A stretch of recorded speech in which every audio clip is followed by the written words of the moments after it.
This is Chris Doughty from Gentian Financial. Welcome today. This is our forum on longevity and our health forum of 2019. And really it's about, this isn't your parents' retirement. What we want to do in here is to begin to address things such as, of all the 65-year-olds who have ever lived on the earth, 66% of them are alive today. Those kind of statistics that are out there that really drive this to say this is unprecedented. There's newness to this. There's things we've never learned. We get to treat our bodies, our mindsets differently. We can age like our parents did, or we can age in a new way. So it's a mindset. There's a lot of great important pieces that come to this, but we wanted to start the conversation around health, longevity, genetics. What does all this mean to us overall? The one thing we do understand is we are first and foremost your experts when it comes to retirement, finance, planning, tax reduction. These are the things we were introduced to you by. But if we're able to introduce the care that we have in those in other areas, care for us is a whole person. So this means areas such as health, mental clarity, contribution, spirituality. These are other aspects that we want to bring to you as well, not just financial wealth, because wealth is a resource that allows you to do other great things. So in this, I wanted to open up, welcome you to the forum, and hope that you get out of it something that you'll see today in the different things Jeff brings, the different things we bring together, that will actually help you make progress in how you experience the world, your own health, and your own experience here with your family, and especially your contribution to others. John. Well, good snowy morning after a 70-degree day yesterday. It's kind of a shock, isn't it? Inviting our guest down from Dallas, invite him with a snowstorm, right? Nothing else. So that's nice to see. Thank you for coming out. You know, for all of you who've been here many, many times, this is one of the favorite things I do for the year. I do 3 or 4 of these. I can do them every week. I love it because of who's here. One thing that we look at is care. You know that about us. And what we look at for care is, where does care stop? First and foremost, we know we're your financial advisors. We're experts when it comes to planning, retirement, goal planning, tax minimization. We get that. But we're able occasionally to run across someone who can change the variability to, your very perception of the world. And what we want to do is bring some of those people to you as well. So a lot of what you're going to see today is our extension of care. We care about the whole you. This is part of it. We're recording it. These are kind of series we're going to continue with, but don't get us wrong. We understand that staying in our lane, we know what we're experts at. Okay, so just as we go along, we'll go through that piece. So many years ago, some of you started with me when I was just an individual, okay, where you had me and I did everything from start to finish. The nice thing about it is we got to learn everything. We really got to do a lot of it, but I'm really, really good at several certain things. As we found over time, I brought other individuals who are as committed, if not more committed, to servicing you and contributing to your life than even myself. But the core is, as we bring people in, I think I've told you this before, we screen them. First, it's about the person. Who are they? How might they interact with you? Let's meet everybody here on the team. When I finally get together with them, if it's a maybe, it's a no. It has to be a yes.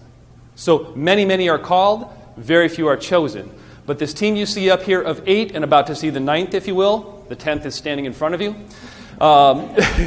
they are all added as we're always concerned with service for you and adding to some capability we have, some contribution to you as well. So we have a phenomenal team. What I'd like to do, if you can, is give me a hand, because everything you see here, the awards, the way you feel, all are really on their shoulders, not so much mine. So please give them a hand.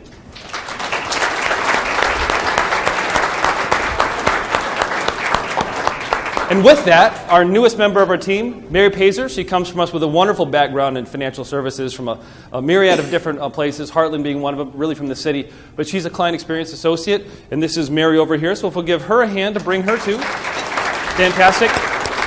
We look forward to, again, a great, great fit in the personality with that as well. So we appreciate that. Now, one thing about behavioral finance, like I said before, sometimes it's hard to figure out where caring stops, begins. And so for us, I care about the whole person. I ask you questions.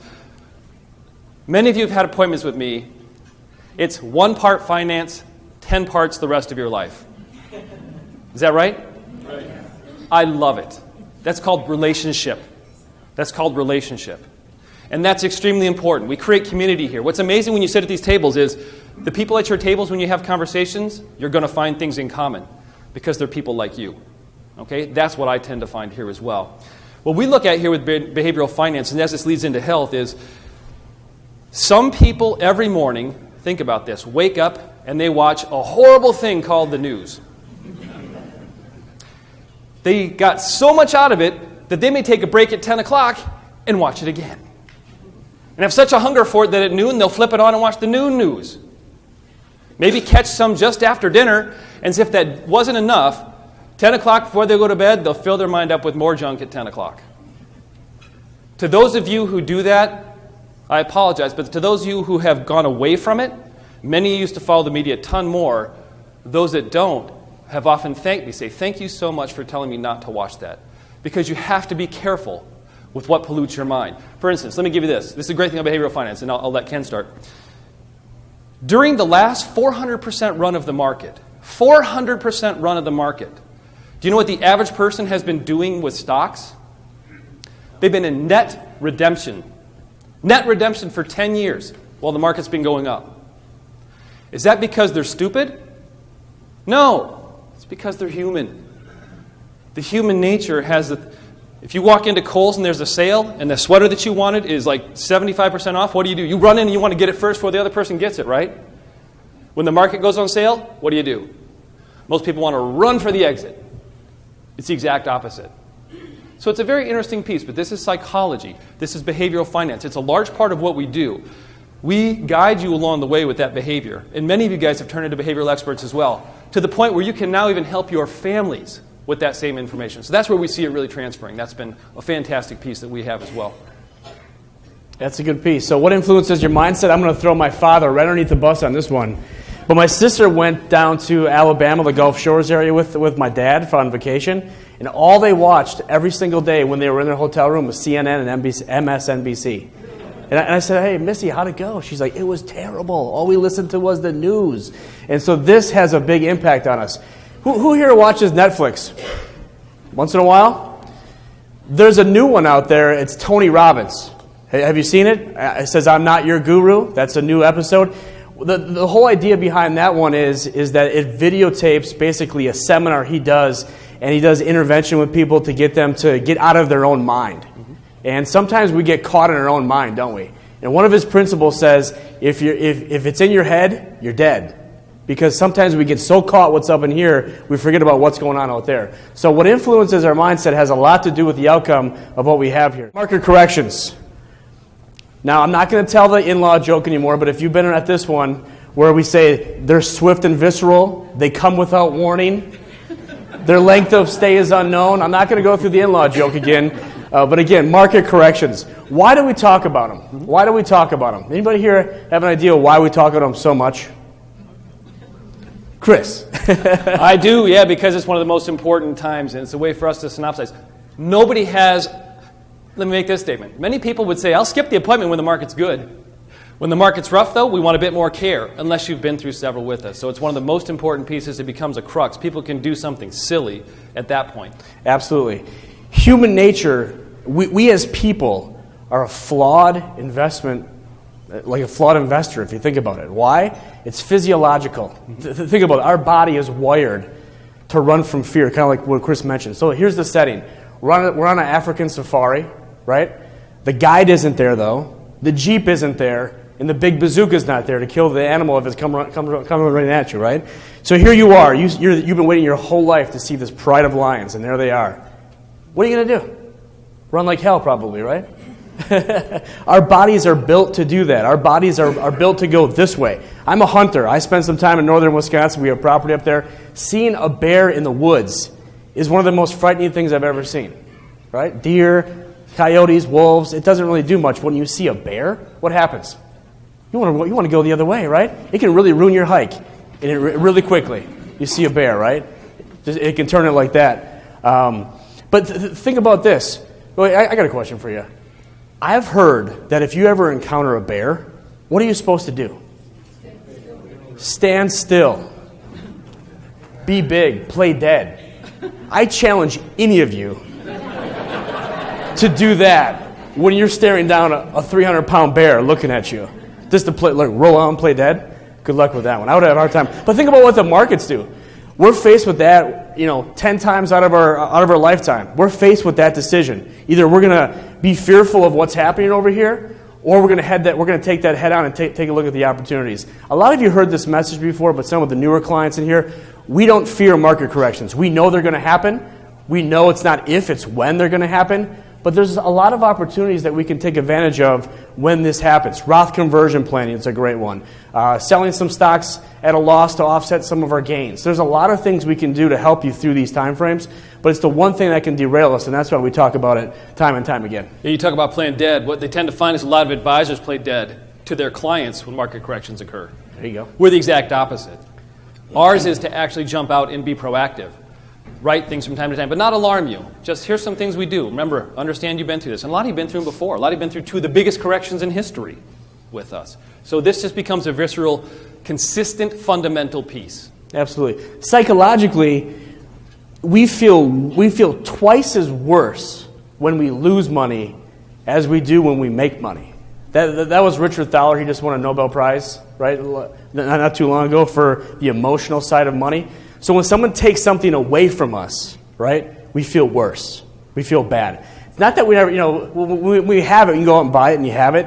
It's not as bad, right? It doesn't feel as good. But when someone takes something from us, like our money, temporarily, this isn't permanent, right? It's temporarily. We feel twice as bad about that. That's why we talk about it. Culturally as well, this is a good one.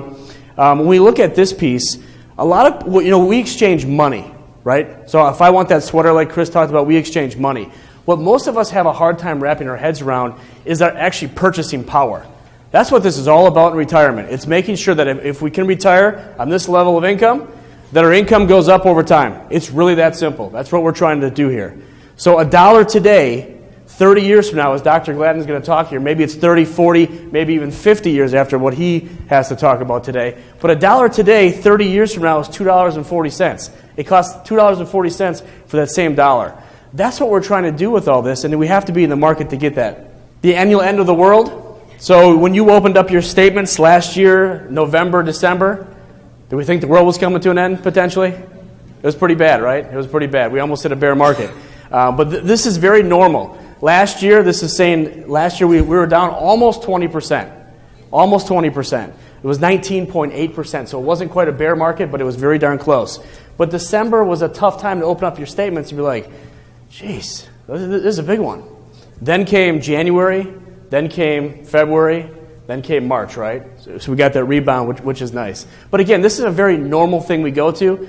Not easy to go through, but a very normal thing. The range of stocks and bonds. To make this very simple, the worst 20-year period we've ever seen in the history, according to J.P. Morgan and the slides that they offer here, the worst 20-year period, stocks have done 6% per year for those 20 years. The worst they've ever done. That kind of gets us to where we need to be as far as our financial plan, right? 6% rate of return helps us grow our money to produce the income that we need. 6% is the worst. The best it's ever been is 17% per year for the last 20 years. That was in the 80s and 90s. That was a run-up in that time frame. But this is why we own stocks for the long term, because bonds offer 1% to somewhere between 12, right? But again, stocks get us to where we want to go. And with longevity, what Chris talks about, what Dr. Gladden's going to talk about as well, 20-year period. You may think that we don't have 20 years. Some of you are like, I don't have 20 years ahead of me. But what I think what's about to be shared today, we may have 20, maybe 25, maybe 30 years ahead of us. Also, Ken, what typically doesn't happen in perspective is 6% doesn't happen multi-20-year periods in a row. You just went through one, 1999 to 2019. Anybody here been alive during that period? So when you look at that, you just went through one of the worst equity market periods. And many of you who are still retired, which is everybody who has worked with us, had a significant portion of stocks in it. Now, what if we experience that 17% per year like Ken said? Who here is ready to sign up for that? 3 people. That's awesome. Who here would not raise their hand no matter what I say? And so if we're looking at the returns since January 1st of 2018, we started over here. We had a great little start, great rest of the year, and then that's when we felt the market start to go down, and that's when you started to see those statements and everything that Chris and Ken were talking about, that visceral, that quick, straight down, almost down 20%, and certain asset classes did go down over 20%. I know it's very hard to see for those in the back, but I'll run top to bottom. So if we're looking at January 1 of 2018, last year, At the very top, the S&P is up 6.38% from January of last year. We have emerging markets, which is 4.98%. We have bonds, which is negative 2.52%. And then we have international large cap, which is negative 7.19%. Why this is really interesting to look at is that at this point right here, it was down 19.8%. And that was January 1 of this year. So we received the best quarter since 1998 this last year. So thankfully, this correction that we felt, that hurt, we feel it with you guys in the appointments through everything that we do behind the scenes. Thankfully, it came back in the best quarter that we've ever had to start the first quarter. Thank you. One thing we do with is an anatomy of a bear market, and you'll see this is, if it smells like a bear, if it growls like a bear, if it scratches like a bear, it's probably a bear. Peter looked up some statistics. During this correction, 50%, over 50% of the companies in the S&P 500 were down 50% or more. Over 70% were down over 20% or more. So was this a bear? Was this visceral? Yes. The amount of cash that came out in December was similar to that of 2009. That's how people felt it. It was guttural and visceral. So what's important to understand is these things happen quickly. These things recover quickly. But it's interesting to see in the period of 6 months, the best quarter since 1998 doesn't feel quite as good when it happens right after this, does it? But again, you've gotten through it. What should you have done at the bottom right here?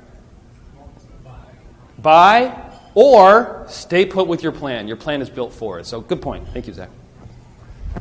And so going along with Chris's point here as well, we see the price drop. That's what we see when we see that it went down 19.8%, the S&P, but the value is increased. And those are the opportunities you look for and see and incorporate in part of your plan every time those happen. Most of you have seen this in all of your reviews so far, but it's absolutely great to be reminded of and to look at. The blue line is exactly how we see your portfolio, steady, upturn, long-term trend. But how Mr. Market sees your portfolio is down. Mr. Market's very, very upset. Everyone's leaving, panicking. Mr. Market's up. Everyone's excited. Oh, the market's great. Everything makes money. Let's put it all in. That's not how we view it. And the only way to stay on this blue line is to stay consistent with your long-term goals, control your behavior, and put in risk-reducing strategies like rebalancing that we're committed to every single year, and also continuing to manage planning strategies through taxes and mitigation. And also, a great planning strategy could just be reminding you to stay calm and that we're going to make it through. Now, the worries we have going forward are what? If you listen to the news, which none of you do, inflation, anybody hear about that? Slowing down of earnings, anybody heard the word recession? Right? So when you look at this, recession doesn't mean the market's going to correct. Inflation doesn't mean it's necessarily going to correct. But we have assets that are in your portfolio that need to get us through times like this. So you're finding more innovation than ever. You're still finding some incredible political issues going on as well. The worries about foreign countries are occurring. So there's still plenty of worries out there in the economics. But what's really interesting is we don't want to get so fueled up with that it begins to affect our health. And that's what we're going to talk more about now. So when I look at this, we all want to be happy, healthy, and wealthy, right? Our goal is to help you with the wealth, not just in money, but also with the wealth in life. So we're going to identify some of those kind of things, but the other one is to live healthy. So you all have heard about longevity. People are living longer than ever, right? Until 3 years ago. Have you seen what's happened to longevity 3 years ago? Ding, ding, ding. We've actually gone backward. Why? Because we have an American diet. Because we have environmental factors. Because we're so stressed. This is all starting to hit us in the wrong direction. It doesn't have to be that way. There's some things we're going to talk about, and I brought an expert here. He's going to give us some great look on this. So who here would like to live an extra 10 years? Okay? Absolutely. Now, let me caveat that. Everybody raise their hand. Who would like to have 10 more of the healthiest years they can? That's what we're looking for. Longevity without health. I'm not talking about longevity from 100 to 110. Okay, where we need to be cared for by others, where we don't have our mental capacities, where maybe, that's not what we're talking about. We're talking about living healthy now. So can a 50-year-old have a 25-year-old mindset? Well, there's a possibility, yes, and there's some things you can do for it. Okay? So let me give you one thing about my journey. My journey about a year and a half ago in January, I wasn't, I don't think many of you would say I was out of shape necessarily, or I wasn't maybe looking like, boy, you really need to do some work. But I was 246 pounds, 48 years old, starting to experience a little mental fog. I've been working really, really hard for 24 years in this industry, and my mind doesn't usually stop. But the whole point about this is I knew there was something better, and I'd experienced that strategic coach, Dan Sullivan, and some of my top coaches, working with this guy named Dr. Jeff, or Dr. something. I didn't know. I thought it was Gladden, and I thought maybe he did paint. I couldn't tell, didn't Gladden do paints at one point in time or something? But as you come in, I didn't know. But all of a sudden, I started seeing results on Lee Brower, on Dan Sullivan. And Dan Sullivan's 74, 75 years old. He lost, I think it was 12 pounds of fat and gained 8 pounds of muscle, which is almost impossible to do at 74 typically. But who's he working with? What's he doing? By chance meeting, I actually met Jeff at one of the 10 times, one of the top programs there where he coaches the top 300 entrepreneurs. Jeff happened to be one. We were sitting across the table from each other, struck up a conversation, and he's a friend that I've had for 30 years. I just met him 2 years ago. Started in his program at about 246 pounds. Today, I'm 212 pounds. Most of the vital signs that you have, and I didn't do it to lose weight. I wanted to feel more ready and fresh mentally. Have you ever been on an airplane when the stewardess gets out there, says, hey, listen, if we lose altitude, if the doors blow off, whose oxygen mask do you put on first? Yours. Why? So that you can assist others. I tell you, when I first got in there, and my kids were like 2 and 3 years old, I was like, bull crap. First people I put on my kids. But then you realize if you pass out, you can't help your kids. So it's an interesting piece, but sometimes what you're going to do is going to take putting your own mask on first. How about with all the wisdom that you have now, what you've gone through in life? What if you had 10 more healthy years to spread that amongst your family, community, friends, and organizations? This is a massive gift of contribution. This is what we're doing. We're talking about healthgevity, not longevity alone. So how can we do this healthy? So for us, it's really about contribution. I'll bring up a couple other points to go with this, but as we go along here, I wanted to talk about health as we met. And this is kind of how we put it together. Financial health is really how we met, right? We all met through this. As we look at financial health, it's having your goals and your desires. It's having planning for tax, investments, different goals that you have. Your behavior, which Ken talked about, he's phenomenal with this piece as well. Looking at perspective, understanding, experience, investment, finding the vehicles that fit your plan, really. That's how we met originally. And that's still the core aspect of what we do for you, to make money a resource to allow you to do things with the wealth that you have. Okay, you're noticing different words here. Now what's interesting is we've got 3 pillars of health, and I actually am going to make it 5 eventually. You'll know I like to change things up here, but this is 3 we start with. And I'm going to look at this as body health is 1. And what do we do with body health? We look for diet, exercise, sleep, genetics, biogenetics. Now, I'm going to call it biome genetics because that's an emerging field that we're finding is more and more important than ever. We may actually be a being that our biome is keeping alive. So that's a totally different concept. We'll go through that piece as well, or talk a little bit about it. So body health is 1. Mind health. What good is being super healthy if you don't know who you are, if you can't think straight, and if you don't feel well? How do you react to other people when you don't feel well? Grumpy. Yes, right? I get it. You don't feel well, you're like, ugh, and you say something, and right away when you say it, like, oh man, that was just no good. How can we get to this point where we can maybe feel better on a pretty consistent basis? There's a mindset and a health set to this as well. So as we look at this, rest, learning, perspective, diet, what do you feed your mind? Ken mentioned that before. What are we feeding our minds with? We want to feed it with healthy, positive things. And this is contribution. Contribution is going to be family, relationships, society, and tears. TIER stands for time, energy, attention, and resources. You get to spend that. It's a currency you have to spend. Who here thinks time is the most valuable thing that you have left in your life? I saw hands go up, by the way, before I even asked that question. We've sat there together. You want to know what's really cool? This week I had about 25 appointments or so, or 30 appointments, and Peter was in a bunch, and Ken was in a bunch. But what's interesting is With a lot of you, you've been with me 20, 25 years. I've been in business 24 years. And I was asking this question. When we met, you were 55. When we met, you were 60. I was 12. We're sitting here at 75 years old, 77, whatever the sheet tells me it is, and I'm noticing very little difference in you. Matter of fact, some of you are just, if not more robust now than you were 20 years ago, and that is not what you expected 20 years ago. If I asked you at 40 how you'd be at 70, well, I'll probably be slowing down, I'll probably be this, but I see a lot of vital and robust clients that I have. Very important. We're going to talk more about how we can enhance that. So the next one, too, we talk about is spirituality, having a deep belief as well. So there'll probably be 5 pillars to this.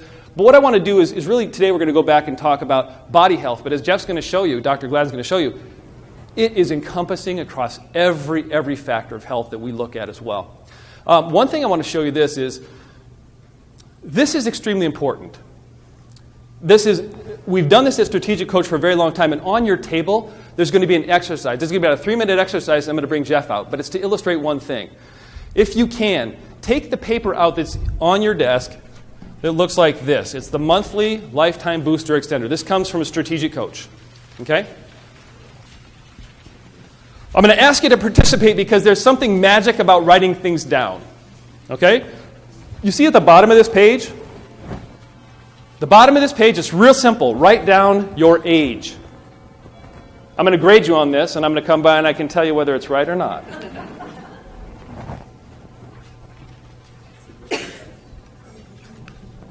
So what's interesting is, we'll write down our age. So mine is 49 years old.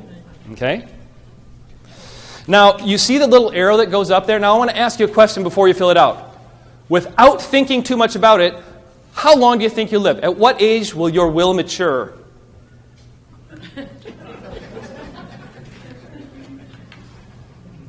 Right, now go ahead and write that down. Write that down in the box right up here in the center. What I would like to do, who here can agree we might be able to find 5 or 10 more healthy years? Anyone?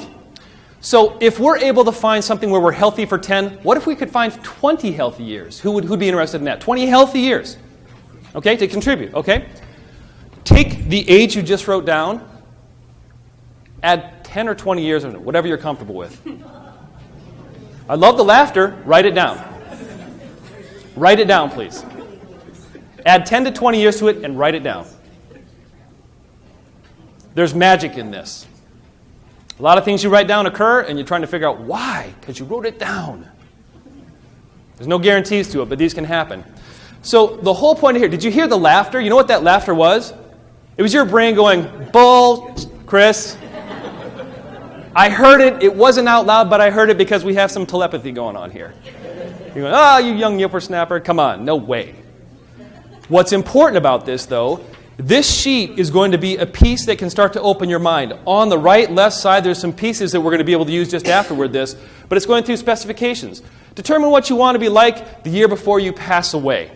What do you want to be like? What does that year look like ideally? I want to be vital. I want to be seeing my kids. I want to go out for a hike. I want to da-da-da.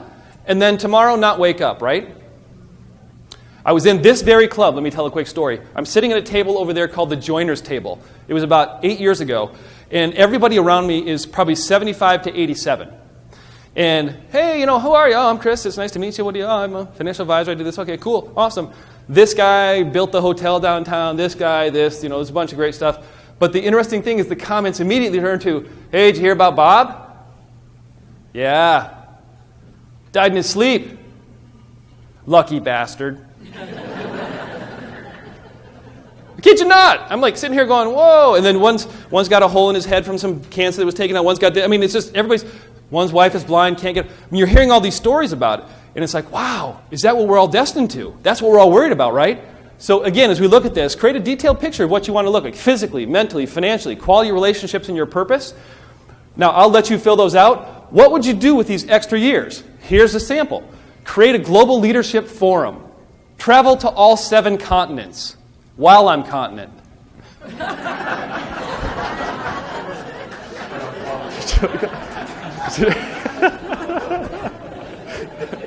There's different definitions of words. I'm going to use that one. Create and plan special family events. Love it. Write a book. mentor young entrepreneurs. Okay, so this is just a sample of what some of those are. Financial freedom focuser. So start to live the next year of alignment for your extra years. How can you expand your freedom of time, money, and relationships and purpose? What this is designed to do, not fill out in here necessarily, but a tool for you to begin a map. My goal is to get one step from what Dr. Gladden's going to talk about, what we talk about. One step that you can take from here. If it wasn't a health forum, I'd call it a Pringle. Anybody ever opened up a can of Pringles and eaten just one? If we can get you a Pringle for your steps toward being healthy, you're going to continue. You're going to maybe putting your shoes, your workout shoes, right next to your bed, so when you wake up, you don't put on your slippers, you put on your workout shoes. We're going to find something that's going to get you on track. That's what this is designed for. Okay? So my goal is to get you thinking and to get you believing and to take all that doubt, because here's what happens. This is exciting, this is inspirational, this is great, and then the world hits you. We want to be prepared for that. Inspiration and motivation, they tend to kind of seed away. They go away. You need them like vitamins. You need them consistently. So as we go through, I just wanted to give you some of these different ideas. So with that, let me give you a little bit of an idea about who I'm about to bring up here. Anybody read his bio?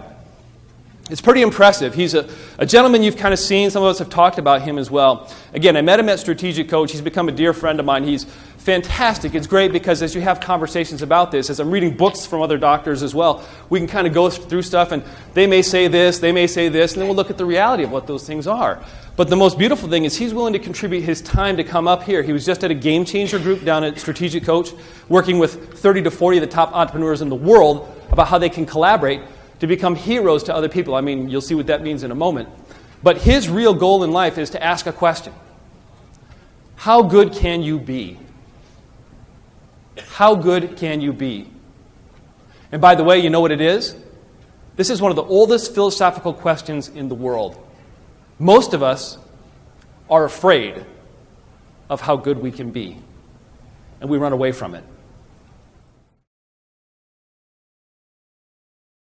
What I hope is that people have a completely different perspective and mindset around what's possible.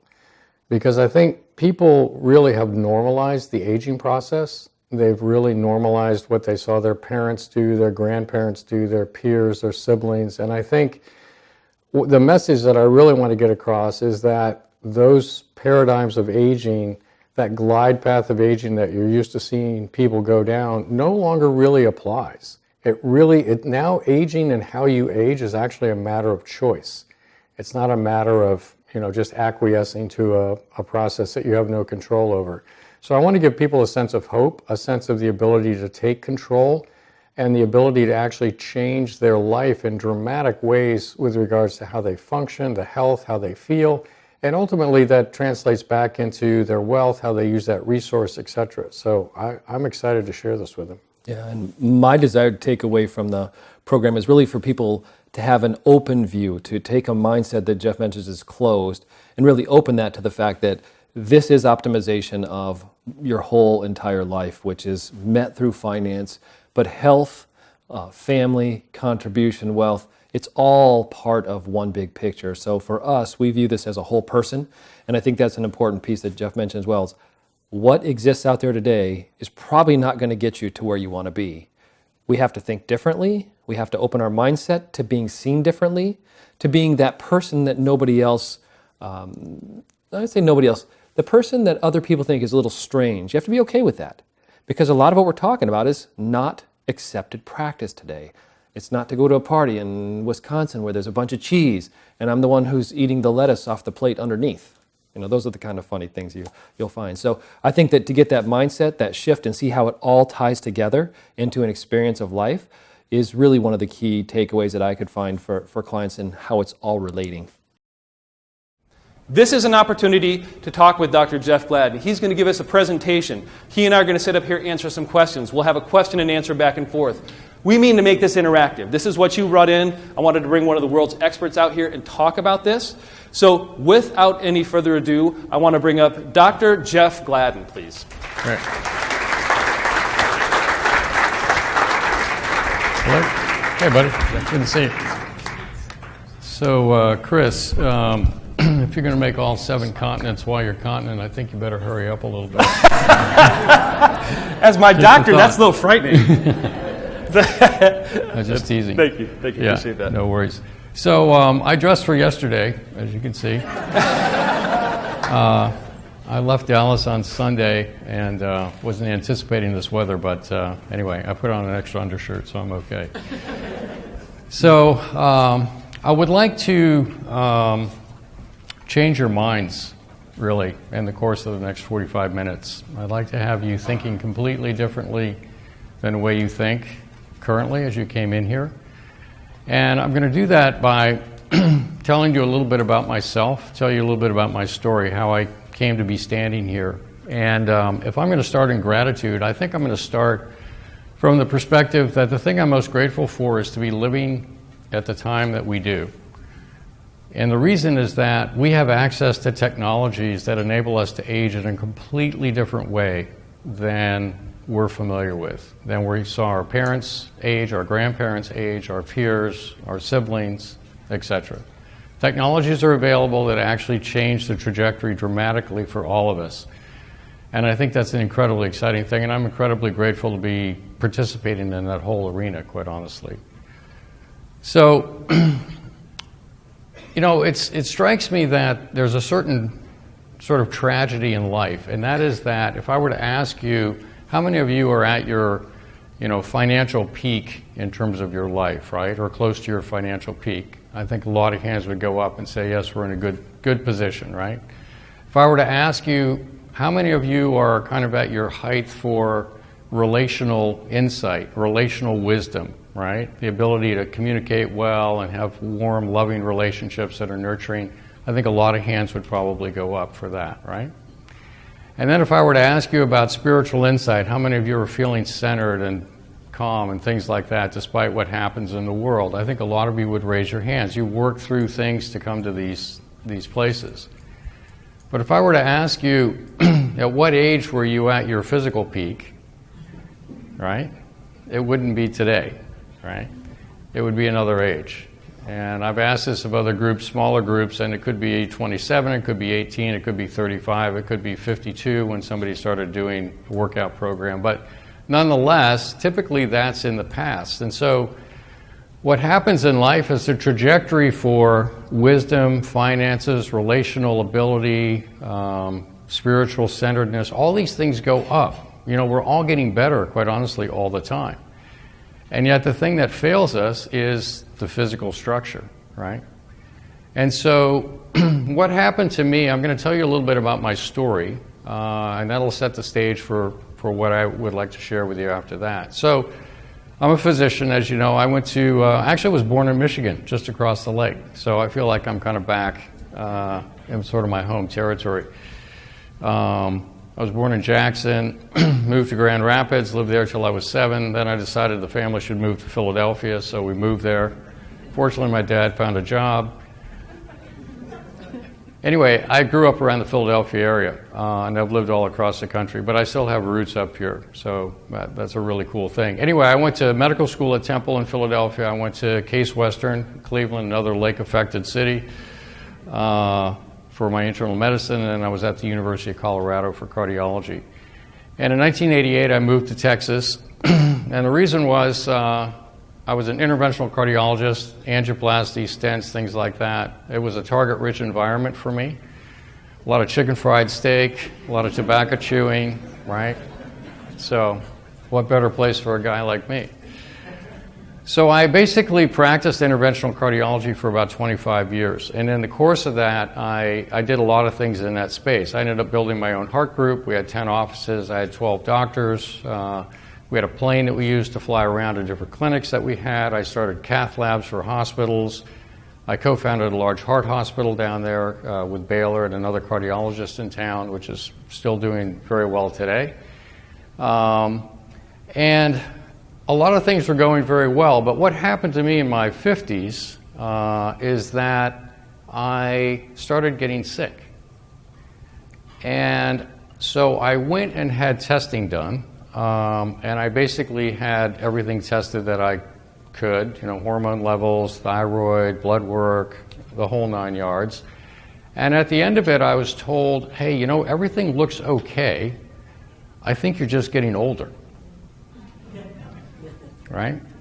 Now, I played soccer in college. I'm a mountain biker, snowboarder. I love to body surf, things like that. I've been very active my whole life.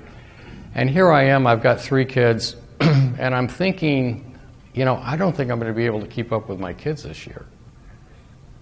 And that was like a crushing feeling. I'm not going to be able to keep up with my kids. I've hit the zenith of my life from my physical capabilities, and from here on, it's just going to be some sort of a downward slide, right? And I think all of you have had that realization or experienced that on some level. And so the difference for me was that I was not willing to accept that. I said, this is not going to happen. It's not going to happen to me. And I think it sort of started with my grandmother, who used to tell me all the time, Jeff, you don't want to get old. Never get old, it's hell. You don't want to be old, right? This has been reinforced by my mother currently. So that's why I'm here. But the thing for me was that I really didn't want to grow old. So what I did was I threw myself into age management medicine, functional medicine, alternative medicine, and I was actually able, over a 2-year period of time, to crack the code for myself. So what was happening to me in my states of being sick was I couldn't get out of bed, I had no energy, I was putting weight on around the middle. If I came under a lot of stress, I would feel myself going over a cliff of depression. I would get very, very depressed, and it was the kind of thing you could sort of talk yourself out of. It was just sort of happening. And once I started throwing myself into the other areas of medicine, I realized that I had something called subclinical hypothyroidism. All my thyroid blood tests looked fine, but I didn't have enough thyroid getting to the cells. So once I actually got on the right combination of thyroid medicines, T4, T3, etc., all of a sudden I'm bouncing out of bed again. And I was getting hormonally depleted. That's why my body composition was changing, right? I ended up losing 20 pounds of fat, putting on 12 pounds of muscle, and I was getting back to, where I'd been before. And the other piece of it, the depression piece, was solved when I did my genetic testing. I was able to figure out that the way that I make neurotransmitters was not very efficient. My entire methylation cycle needed help. And once I was able to supply the right cofactors, the right vitamins, the right supplements, the right cofactors to make that methylation cycle work well, then I could get stressed and I would not get depressed. So that's the point at which I started to wonder, gosh, if I can do this, if we can figure this out, right? If I can change the trajectory of what's happening here, because now I'm keeping up with my kids again, right? I wonder how good I can be. I wonder how fit, how strong, how mentally sharp, and for how many years and decades can we actually carry this forward if these technologies are there? And that's the point at which I basically left the interventional cardiology practice to basically dedicate the rest of my life to answering that question, how good can we be? Because I think in life you really only get the answers to the questions that you're asking, right? So if you're asking, how do I get to Christmas? How do I retire? How do I, make it up the stairs? Those are the answers you're going to get. But if you're asking the question, how do I optimize my health? How do I optimize my wealth? You're asking questions of the Gentian people here, how do we do certain things in a bigger and better way? And you're getting answers, right? I'd like to tell you that you can shift the questions that you're asking about your health, because there are bigger answers out there than the ones that you've been given. So what I realized is that for 25 years, I hadn't been in a healthcare system at all, right? I'd worked with Baylor, I'd worked with Medical City, I'd worked with Presbyterian, I'd worked with all the biggest hospitals in Dallas, I'd worked with lots of healthcare systems out and about, and I realized that I'd not been in healthcare at all. I was in sick care, right? If you got sick enough, you could come and see me, right? You had to get really pretty sick to come see me as an interventional cardiologist. So I was working in sick care, not healthcare. And I think this is one of the first mindsets that you need to shift. You can't look to a sick care system to help optimize your health. They have a completely different, I had a completely different agenda, right? If you came and said, hey, I want to be better, I had very little to offer you, right? Insurance doesn't pay for it, you know, the additional tests are not paid for, all that sort of thing. And as a medical provider, you know, any medical provider in the country, you're handcuffed to the payers. If the payers are not paying for it, you're not thinking about it, you're not recommending it, you're not talking to your patients about it or your clients about it, right? So in essence, you're really handcuffed to the payers. So the first mindset shift is healthcare is not sick care. And sick care that we have today is not health care. So if you want to be healthy, if you really want to optimize your health, you're going to have to step outside the sick care system. Okay? So when I had that realization, that's the point at which I started working in Apex, because I wanted to take the handcuffs off. Right? I wanted to be able to help people move forward. So in doing that, basically what we did was we started to ask this question, and we started to push into all the different areas. And so our basic approach has been to help people unravel the knot of what's going on for them. And what we've been able to do is help people literally turn back the clock. And it starts with understanding what your genetics are, right?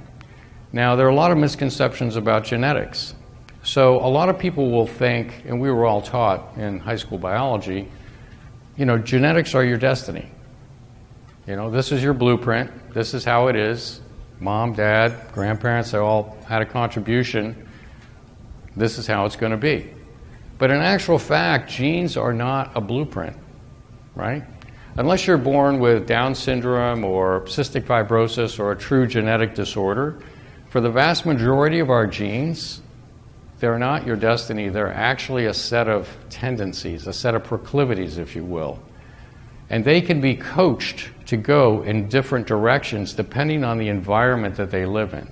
And some of you may have read or heard about the field of epigenetics, which is basically the environment that surrounds the genes. And it turns out that the environment has a big impact on how those genes are expressed. So one of the keys to healthy longevity is to actually understand your genetics and then understand what environment your genetics are going to flourish in. All right? So another mindset I want to leave you with is your genetics are not a blueprint. They're a set of proclivities. And if you can get to the bottom of what they're trying to tell you, you can actually modulate how they're expressed. There's a field called nutrigenomics. Nutrigenomics is basically an area of study where you're looking at how different things that you eat, things that you take, things that you do, have an impact on your genes and how they're expressed. And so this becomes a really, really critical area to understand. And you won't get it from your sick care physician. They're just not equipped to look at it, think about it, or do it. And insurance is not paying for it. You know, everybody wants to talk about diet. And in actual fact, the problem with every single diet out there is that it all starts with the food, right? This is a healthy food, right? And in actual fact, we hear so many different things that actually nobody knows what to eat. Should I have butter in my coffee? Should I be vegan, vegetarian, right? Grass-fed beef? I mean, what am I supposed to do, right? Kale? I mean, smoothies? I mean, I don't know. I don't know. Eggs are good, eggs are bad, eggs are bad, eggs are good. I mean, who knows, right? I mean, nobody really knows what to do. So if you're actually going to sort this out, there is a way to sort it out, but you have to start with your genetics. You actually have to start with how are you built. What we find in our testing is that some people are really built to be paleo people, and other people are not. That's just the first layer. Then you actually have to understand the immune system. How is the immune system reacting to the foods that you're taking in? Right? Because kale may be great, right, but it may not be great for you. And how is it interfacing with your gut biome? These are the bacteria that populate you. You know, as we all sit here and as I stand here, over 95% of the DNA standing here is not human, right? It's bacterial and viral, right? So we live in this symbiotic relationship with the bacteria that populate us. And if we're not taking care of that garden, right, if we're not watering that garden, fertilizing that garden, seeding that garden appropriately with the foods that we take, right, then the gut biome starts to work against us. It makes us sick instead of well.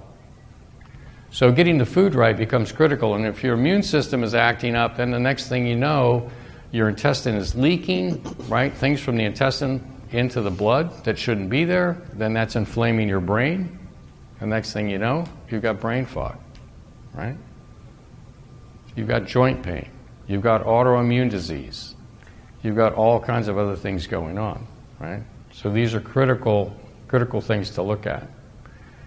One of the other things that happens in life is that your telomeres shorten, right? So telomeres are basically these end caps on the end of the chromosome that basically, as a cell divides, they get cleaved off and shortened every time. They're like a timekeeper for the cell. And as the telomeres get short, then the cell starts to get old. This was discovered back in the 50s. Dr. Hayflick, physiologist, PhD in physiology, they would do cell cultures. They would take human cells, grow them in culture, and after about 40 to 60 divisions, they would always die off. And nobody could understand, why are the cells dying? Why are the cells dying off after they divide a certain number of times? Why? I mean, maybe we're doing something wrong with the auger. Maybe if we added another nutrient, maybe if we did this or that, maybe we could get them to keep going. But nobody could get them to keep going. And it wasn't until the 80s and the 90s when Nobel Prizes were awarded for people that actually then understood that telomeres are actually keeping time for the cells. So the longer you go through life and the more your cells divide, the more cells become what's called senescent, where they basically no longer function properly and they contribute to the aging process, right? So you have to, if you're really going to crack the code on the whole aging piece, you really need to look into, do I even understand the length of my telomeres? And that's intimately coupled with the health of your immune system. So immune cells that fight infections, etc., cancer, right? Why does almost everybody die of pneumonia at the end, right? It's because the immune system is basically weakened. And since immune cells are dividing rapidly throughout your life, the telomeres are shortening more quickly, right? So there are things that you can do to improve telomere length. There are things that you can do in lifestyle and things that you can take to improve telomere length, but you've got to understand what those things are. The next thing has to do with mindsets around youth itself, right? We tend to hang around with people that are our age. People that are quote-unquote our age tend to be complaining about this, they're complaining about that, something's bothering them, right? It's a different conversation among a group than it would be among a group of 20-year-olds. And if you want to stay young, you have to have a youthful mindset, right? So when you were young, you were playful, right? You were learning new things, you were trying new things. Here's an example. You're 5 years old, right? Some kid goes by on a scooter. It's like, whoa, I want to do that. I want to try that, right? That looks fun. Let me try that. Now somebody goes by on a scooter, it's like, whoa, I would never do that. Right? No. I might fall down and hurt myself. Right? So if you want to be young, you have to recapture that very youthful mindset. You have to be willing to experiment, try, push yourself out of what you're familiar with into what you're unfamiliar with. Continue to learn, continue to grow, right? A youthful mindset is critical. So one of the other things is that you have to understand about what exercise is.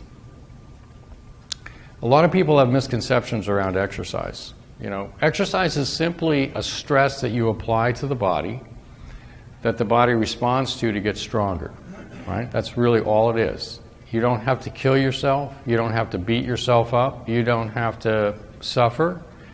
You just need to apply the stress. And the problem with exercise programs is that people say, well, I'm going to exercise 3 days a week. I'm going to exercise 5 days a week, right? But what happens? You wake up, today might not be one of those days, right? I think I'll do it tomorrow, right? And then your 5-day-a-week program just shrunk down to a 2-day-a-week program, right? So it's much easier if you have the mindset around exercise that, hey, I'm going to do something every single day, right? Chris has picked up a line for me about keeping your sneakers next to the bed. So the idea is that you actually go beyond it being a habit and you turn it into a ritual. So what's the difference between a habit and a ritual, right? So a habit is something that you do, but a ritual is something that defines you, right? You probably have rituals in your family that define who you are as a family, right? Things that you come together around, things that you believe, right? These are rituals that we have, religious rituals, right? They define who we are.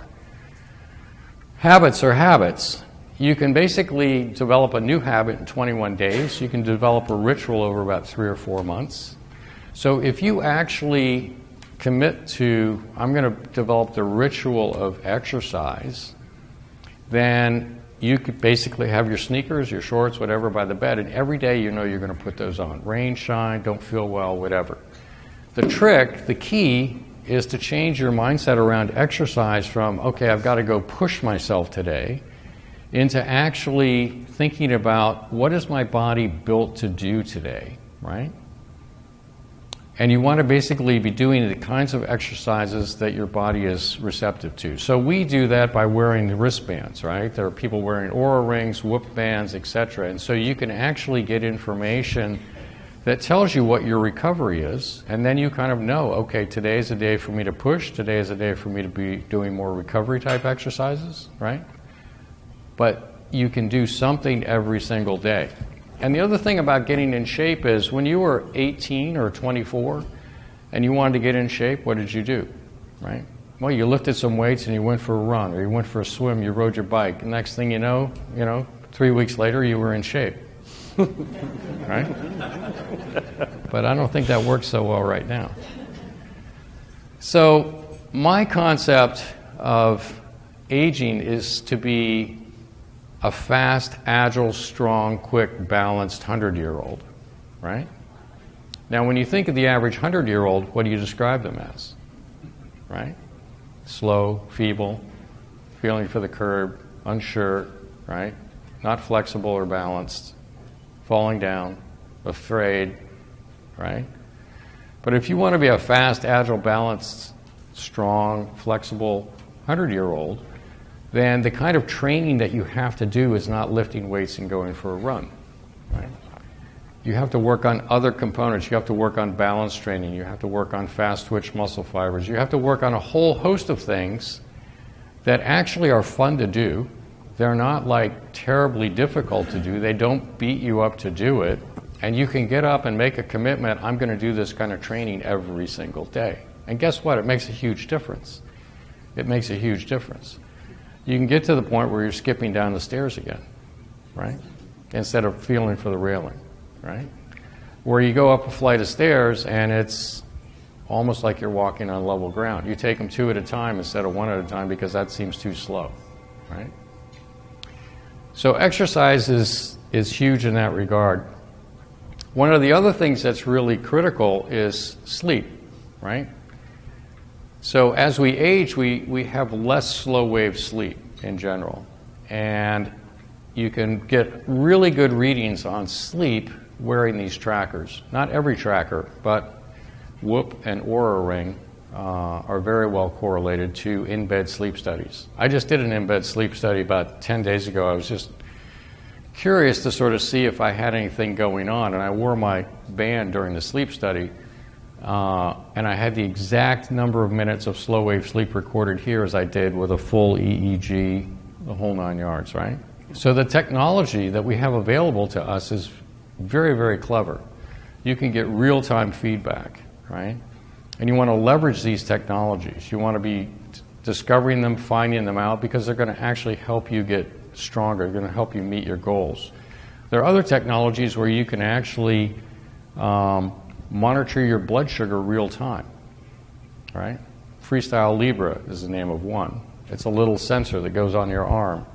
You had lunch, you're going to eat lunch, you're going to eat whatever's on the table, look down, oh, my blood sugar did that, right? Instead of like, go to see your doctor 3 months later and my hemoglobin A1C is this and blah, blah, blah, and blah, blah, blah. So you can actually get coached, right? And all this stuff is critical because when blood sugar goes up, it's damaging your arteries right now. It's causing problems for you right now, right? Not 3 months later. So being able to get this kind of real-time feedback is really critical. So you want to have a mindset around, hey, you know what? I'm going to engage with some of these devices and I'm going to learn how to use them so that I get the feedback that I need, okay? And sleep, and blood sugar, and blood pressure, all those things are available to you. So one of the other things that's really critical is to have younger friends.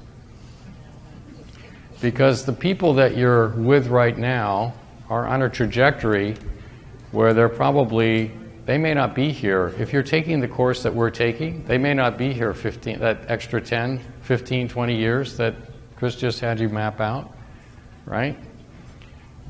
Your friends may not be here. And we get attached to our peer groups, right?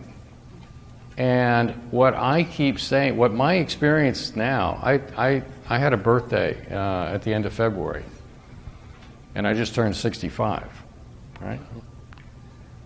But actually, in my mind, I just turned 35, right? And that's another concept I'll share with you. But I find that people my age, I now go visit my friends, right? Because they can't keep up with what I'm doing. I just did, a 3-day heli snowboarding trip in Canada and mountain bike with my son and going surfing in June, and nobody can keep up anymore, right?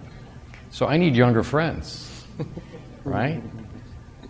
So that's critical. So when you're thinking about this whole anti-aging thing, people tend to think about, well, maybe I'll live to be 85, maybe I'll live to be 95, maybe I'll live to be 100. And then the question is, well, what will I look like at that age, right? I think it's very difficult to know. Will I be good? I'm good for 65. Will I be good for 100? What does that look like?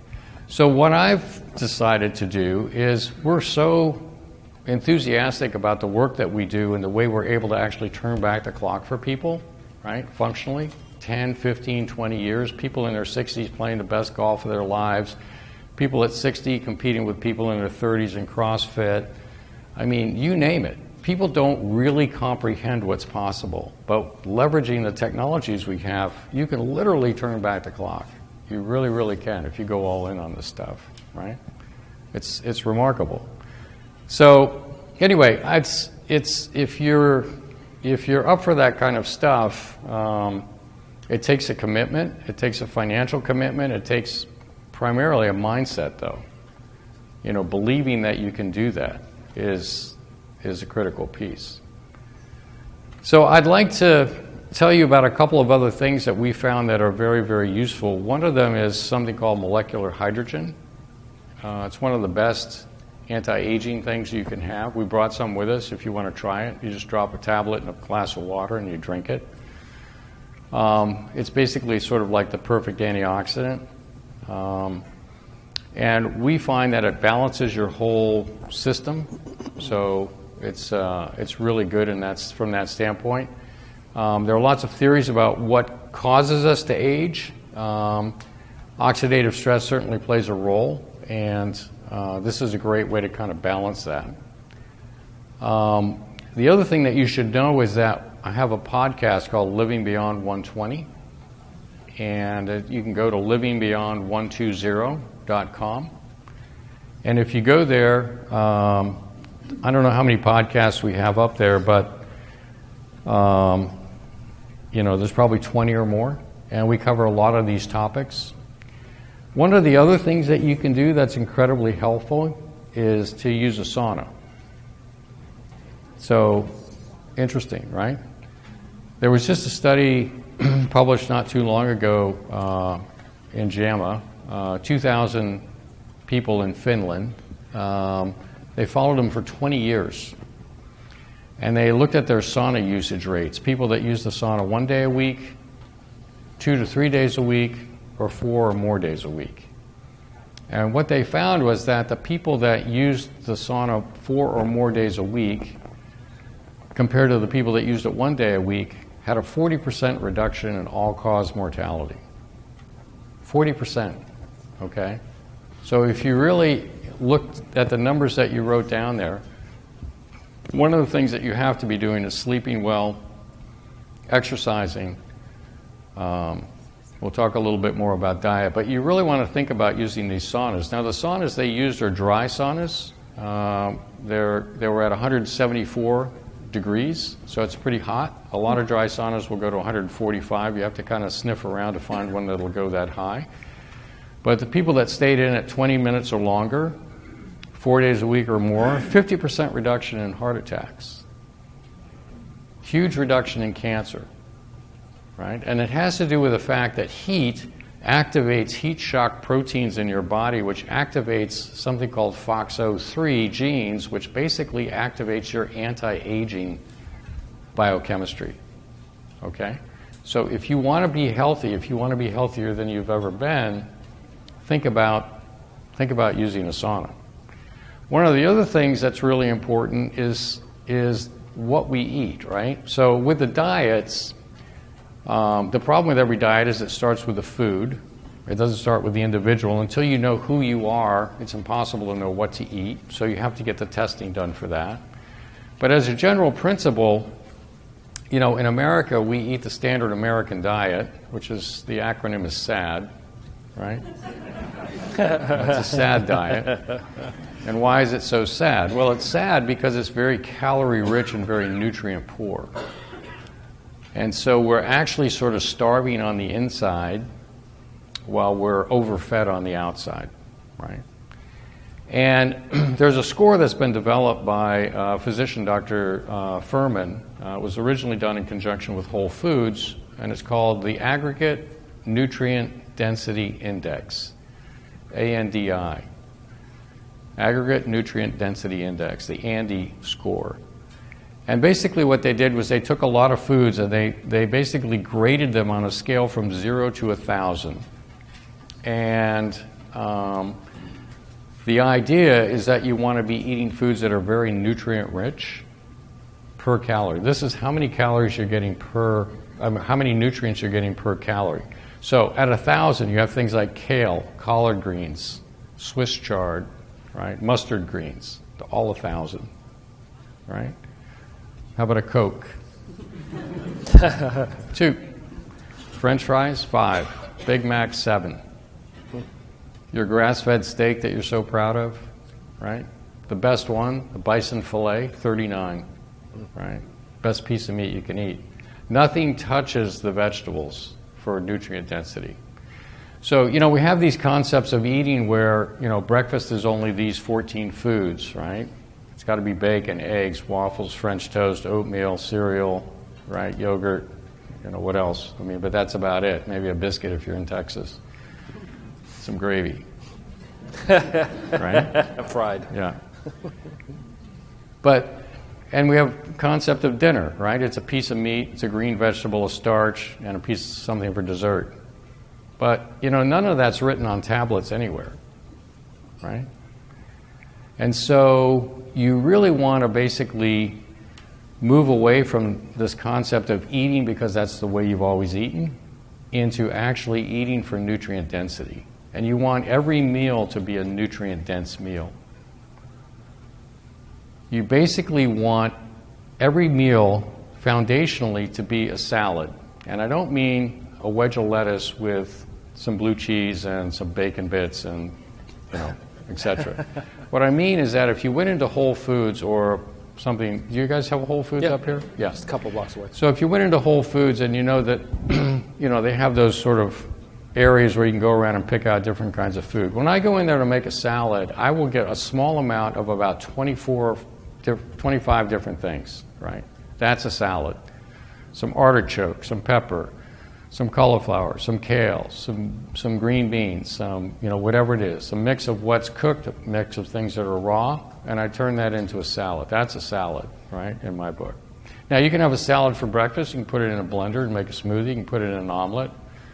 have a salad, right?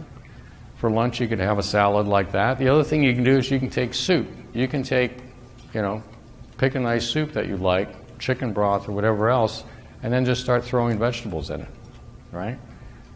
Not cook that way, just start throwing them in. Then fill it up with soup on the top and eat that. It's another kind of a salad, but it's unbelievably flavorful, right? It's another take on it. For dinner, again, wide variety, nutrient-dense foods, right? Get away from the idea that we're only going to have 2 things on the plate, 3 things on the plate. This will serve you really well. It'll move you away from sort of the sad diet, if you will. So that's another key piece. What else? I guess what I'd like to do is maybe open it up for questions from you guys. You'll have questions for me, and I'll be happy to try to answer those for you. Yes, ma'am. I love what you said today. I find it very intriguing. I live a little distance from Texas. Yes. How do those of us find out our core information so that we could implement it? Yeah, exactly. That's a good question, right? So, first off, a lot of my clients don't live in Texas. Probably 95% of them fly in for what we do. The second thing is that, like Chris is a good example of that. The other thing is that you have to find in your directory around here a functional medicine physician, and you'd have to find somebody that's actually able to do food testing and genetic testing and those kinds of things to help push you in the right direction. What you'll find is that what we found is that a lot of functional physicians and integrative doctors, in fact, virtually all the ones that I know, still are working from a sick care mindset where they're asking a different question, right? They're asking, is there something wrong? Can I help you with this? Can I balance your hormones? That kind of thing. And when you're working with somebody that's approaching it from that set of questions, then those are the answers you're going to get. So what really we love about what we do is we're asking that bigger question, how good can you be? And so that's led us to all kinds of solutions for people that you would never find if you're practicing the other way. What happens to docs, quite honestly, we all get trained, right? We all get trained. We can get great training. And we come out and we become married to our answers, right? I'm a surgeon, I do this. I'm an OBGYN, I do this. These are my answers, right? This is how I go about it. We're all trained, this is it. And it gets updated periodically, but we're married to those answers. And if you come to me and I don't have an answer that fits your situation, I send you down the hall. Hopefully somebody else's answers will fix that. And one of the problems in life is that in general we get married to our answers, right? And I think that we're much better off being married to the questions, right? So in our practice, we're not married to any of the answers, and we have a slew of answers for people, but we're actually married to the question. So if you can find a physician that has that kind of mindset, that would be the best thing to work towards. Good question, Jim. Yes.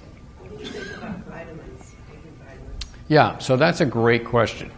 So there are a lot of bad vitamins out there. There are a lot of lousy vitamins, quite honestly, that are easily oxidized, or they're just the cheapest form of a B6 or a folic acid or things like that are actually kind of harmful. So a lot of that has to do with people's genetics. Unless you understand your genetics and nutrigenomics and how different things interface with your genes, you don't know what to take. There's another layer beyond that, which is what are your ongoing needs for certain vitamins? Metabolically, we're different. You know, some people have a high need for vitamin C, some people don't. And then you need to understand what's actually going on inside the cell. There's testing you can do there that will show where you're deficient and where you're replete, and it's different from what's in the blood. When you go to your doctor and they test your vitamin D level, it's just what's floating in the blood, right? Those are fish in the river. What you really care about is what's in the cell. And so you've got to understand that there are genetics that open up those receptors to bring vitamin D in. There's things you can do to actually activate those genes, to activate those receptors so you're a better fisherman at bringing it into the cell, right? And then the right kinds of vitamin D, it's not as simple as I'll take a vitamin and I'll be fine. In fact, most every vitamin study shows that people don't live as long taking vitamins as they do eating a healthy diet. And the reason is because they're getting a lot of the wrong stuff that's kind of oxidizing their system, right? So when we prescribe things, it's very precise. Like when I was doing interventional cardiology, you know, the answer to every difficult situation, if I was in the cath lab working with somebody that's having a heart attack and it's complicated, the answer to every situation was higher levels of precision. If I could have a higher level of precision in terms of what I was doing, I could get a better outcome for that person. And so that's the same mindset that you have to bring to this. So what we do is test, understand, and then prescribe very specifically. But you really want to be getting as much as you can out of the foods that you're eating, quite honestly. So. Yeah, let me give one sample of this as well, and we'll continue with questions, but let me give one sample of this. So when I went down there, does anybody here ever eat an avocado? Right, it's super good for you, right? Except when I went down and got my first Dunwoody test, not for me. Not at that time. I had something where it gave me an immune response that actually increased my inflammation. Yeah. Now, we've gone back 6 or 9 months later and tested, and praise the Lord, I can eat guacamole. Occasionally. Occasionally, yes, correct. Oh, I was hoping it was every day, but for instance, that's one of the things. He tried to offer it to me this morning. He I said, did. hey, I got 4 avocados right there. Would you like some? But ask Jeff, what did he have for breakfast this morning as a sample? Just one good sample he was talking before. What did you have for breakfast? I had some dark chocolate and a little bit of peanut butter. That's because we were in a rush. We were in a rush. And I looked through the refrigerator, and it didn't have anything to make salad out of. So. Except for salad that was in the drawer. He just didn't know how to find it. But holding out on me. That and a pickle. I mean, you start looking, these things are good for you. So it's an interesting piece. So you can improvise, even when you find it's quick, right? That's right. So pickles are good. Fermented foods are great for us, right? Mm-hmm. Kombucha, real pickles, real sauerkraut, things like that. A lot of people have a German background. All those things are super healthy for your gut biome, right? Those fermented foods are really, really good. Tempeh, miso, all those things are terrific, fermented things. Yeah. Mm-hmm. Yes, Sandy. I mean, you shouldn't have had avocados a year ago. Mm-hmm. The immune system calms down. When it's not exposed. When you eat the same things all the time, what we see all the time is that when people come to see us and we test, they'll say, well, that's one of my favorite foods, and I'm reacting to it. Well, if you expose the immune system to the same thing over and over again, it starts to build a reaction to it. And when you take the food away, everything settles back down, then you can go back and have a bit of it now and again and be okay. So that's why. Yeah, it's a good question. Yeah, please. Great Yes. question. Just me. What are your thoughts around CBD oil? Yeah, we like CBD oil. We use CBD oil. We've had great success. We have a woman with Parkinson's that uses it, and it steadies her tremor very quickly. People with seizure disorders, we've had good success there. We've also had good success with pain. Really nice success for, I had a big mountain bike crash. I had an equipment failure and went over the handlebars and really harpooned into the ground last July. And I was able to actually heal my shoulder back to where it's, like 100%, like nothing, zero pain, no restriction. Using some things called signaling peptides that accelerate the body's ability to heal itself, and then using some CBD actually to control the pain, along with some other things that we do to control pain. So, yeah. Does everybody know what CBD oil is? It's the opposite side of THC. So there's THC and there's CBD. CBD is the oil, not the hallucinogenic. Yeah, nobody gets high off CBD. It just has the medicinal benefits. So, it's a good question as well. Yeah. Good question.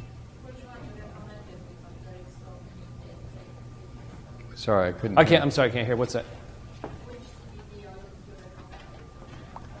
Oh. There are a number of good ones out there. I forget the name of the one we.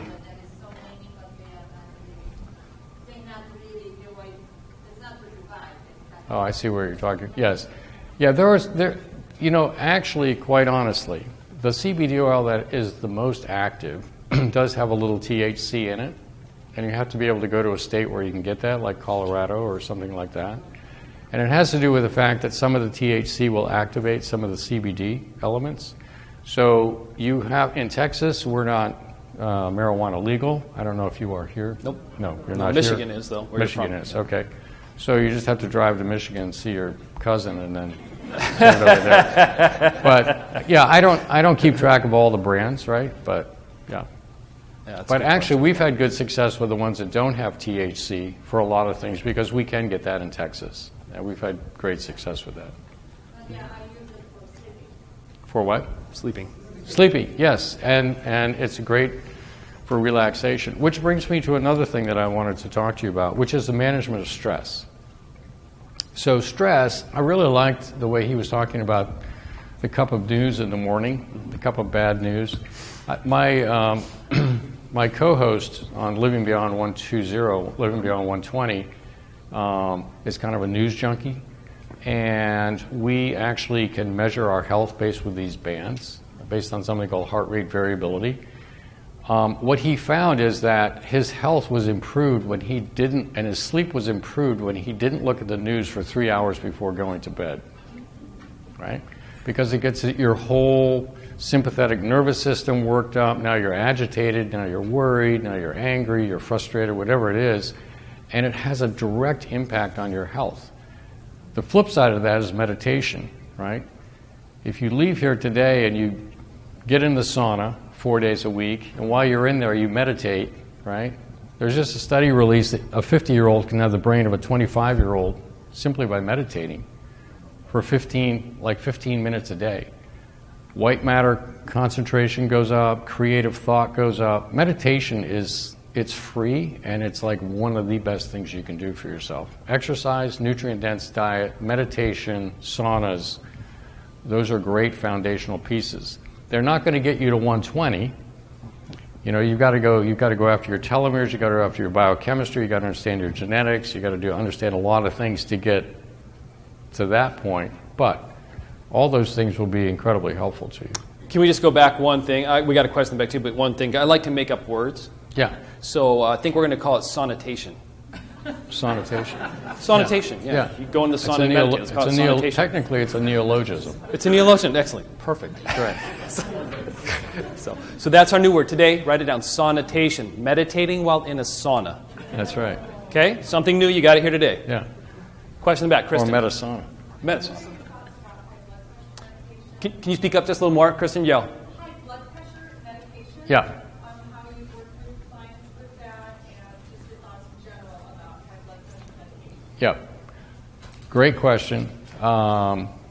Interestingly enough, some blood pressure medications improve longevity, right? ACE inhibitors and ARBs, angiotensin receptor blockers, and angiotensin converting enzyme inhibitors. Those classes of medications have been shown to improve longevity, so we like those. They also protect the kidney. They also lower blood sugar. They improve cardiac function. Blood pressure is basically driven by inflammation in the arteries. And so there are so many people running around in a very inflamed state and they don't know it. The arteries get inflamed, and so really to solve their problem, you have to unravel the knot of what's going on. Where's the inflammation coming from? Put out all the fires and all the people that are trying to light the fires, so to speak. Once you get that done, then you basically fix the diet, get the inflammation out of that. Then their body composition comes back to normal. Then you boost something called their nitric oxide system, which is basically, how does Viagra work, right? Viagra works by basically decreasing the degradation of a molecule called nitric oxide because it improves blood flow, right? It was developed as a blood pressure medicine. It just had a strange side effect.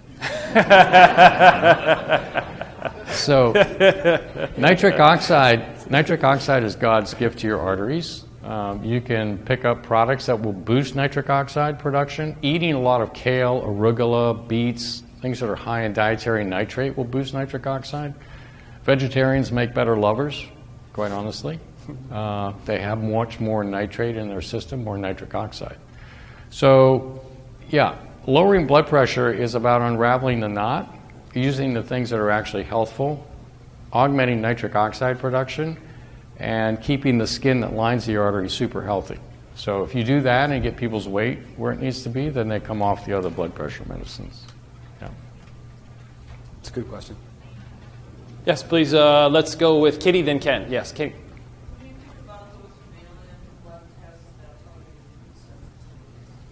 I'm sorry? What do you think about the mail-in blood tests? Oh, that mail-in give you- blood tests? For food? Yeah.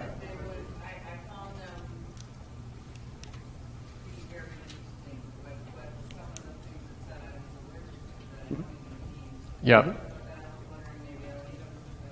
There's just been a There's just been a quantum leap, quite honestly, in the 1,000 times quantum leap in terms of the specificity and sensitivity of food testing. It's being done through a company called Vibrant America, and they now have panels that we're using in our practice that link food sensitivity to gut health, to the blood-brain barrier, and to brain health. So now you're actually getting really a much more comprehensive picture of what's happening. Because we find that when people's guts are a problem and the foods are a problem, their brains are inflamed. And when you correct that, you can actually improve brain function and gut function. But you have to get it right.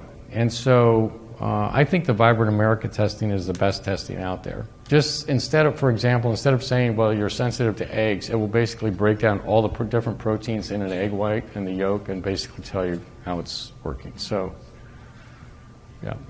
That's a good question. Ken? You mentioned heat is good for us, right? Yeah. So is cold. You don't get a lot of that. Cold's good too. Is cold good too? Yeah, Yes. cold's good too. Both. Yeah.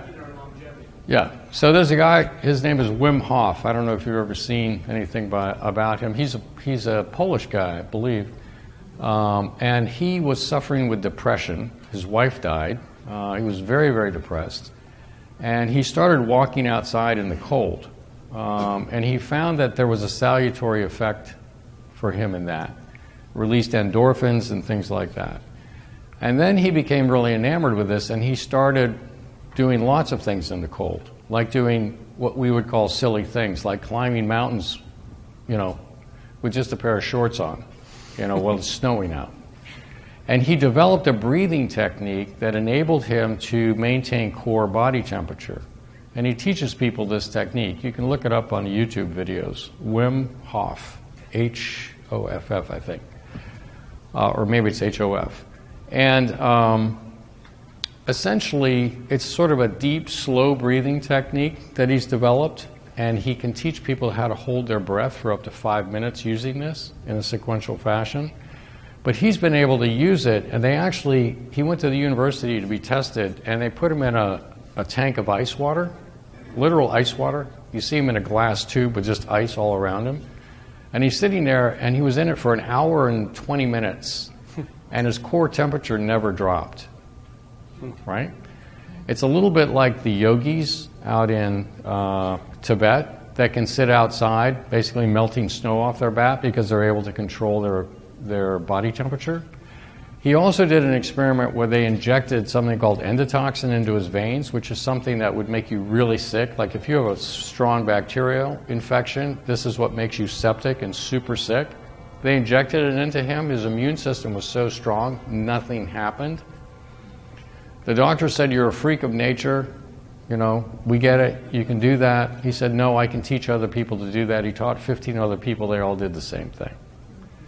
So when you think about true health, quite honestly, and we do this with athletics, we work with different athletes and things like that. We actually neuro-reprogram their brains. We work with a professional baseball pitcher. He'd had surgery on his arm twice, Tommy John surgery. We reprogrammed the way he threw, took 20% of the pressure off his elbow, got him back to full speed and everything else. When you think about health is really brain reprogramming. That's what we're talking about. When you're changing your mindset, you're reprogramming your brain to think a different way. When you're asking different questions, you're reprogramming your brain. When you learn to meditate, you're reprogramming your brain, right?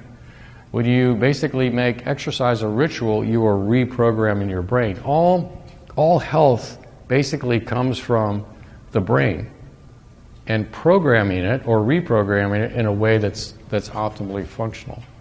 So, And what they're even starting to find now, too, Jeff is finding that there are 9 times as many pathways going from your gut to your brain as there are the other direction. yeah. So how important is gut health? How important is biome that we're talking about? 9 times as many. That's why when you get a gut reaction, people don't trust it because his brain tells them something different, right? My gut reaction is to run. Well, you shouldn't run. You should really, focus. You should address this. But that's a big part of what we've been reading as well, and just been bringing is the gut biome has a massive part in how you feel. Treat it well. This is, I think, one thing that he mentioned to me in the leaky gut. What it causes. So I've got brain fog. I'm thinking, well, what's that going to be? Well, let's look. You might have leaky gut. Our diet. Let's see. What is it? Sugar, animal proteins, Saturated fat, and wheat. This is pretty much the American diet, right? Who decides that? General Mills. Right? So when you go to the store, General Mills sells all this. Would you rather eat there or a personalized diet that you choose, nutrient dense? After the discussion today, I got to tell you one thing. It sucks to start. It sucks because you're going to go to a party and you're going to be the weird person. And you're going to see, look at all this great stuff there. Nope. I just went to a party this last weekend. And it's, I'm eating the broccoli that's on the little thing here, and that's, aren't you going to eat? Oh, yeah, I did. I ate the broccoli and carrots. But I knew the rest of it for me would just make me feel worse. The world will not support you in what Jeff is saying. So the world will not support you. There are billions and trillions of dollars out there being spent advertising for you not to do what we're talking about. Yeah. So the voices are going to pop up in your head if you make the commitment. So, well, I can't do this. This isn't going to take effect for me. It works for others. Yeah. You're going to be different. If you're going to do this, you're going to be different, right? I mean, we consider ourselves almost to be astronauts, right? Trying to crack the code on 120. Being 65 and being able to run 4 miles at a 7:30 pace, right, which is what I can do. Nobody my age does that kind of stuff, right? So you're going to be kind of an astronaut. You're going to be completely different, but you're going to be completely different in a really good way, right? In a really good way. And if you're really serious about, hey, I want to capture that extra 10, 20 years of health, you're not going to get it by being the same. You're not going to get it by being the same. You're going to have to make changes. So, yeah. Yes, sir. Please, Dave. Where would one find public sauna? Where would one find public sauna? It's a great question. There are a lot of health clubs that have saunas. There are even golf clubs that have saunas. Correct.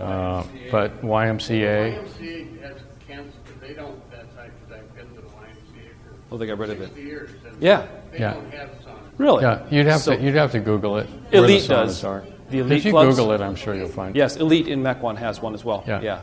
So most elites do. Yeah. Yes. And actually, yes, if you're looking towards some certain health areas, there's some popping up now boutique health areas because there is a rich population in the city that has a desire for alternative medicine called Juve light. That's red light therapy, sauna.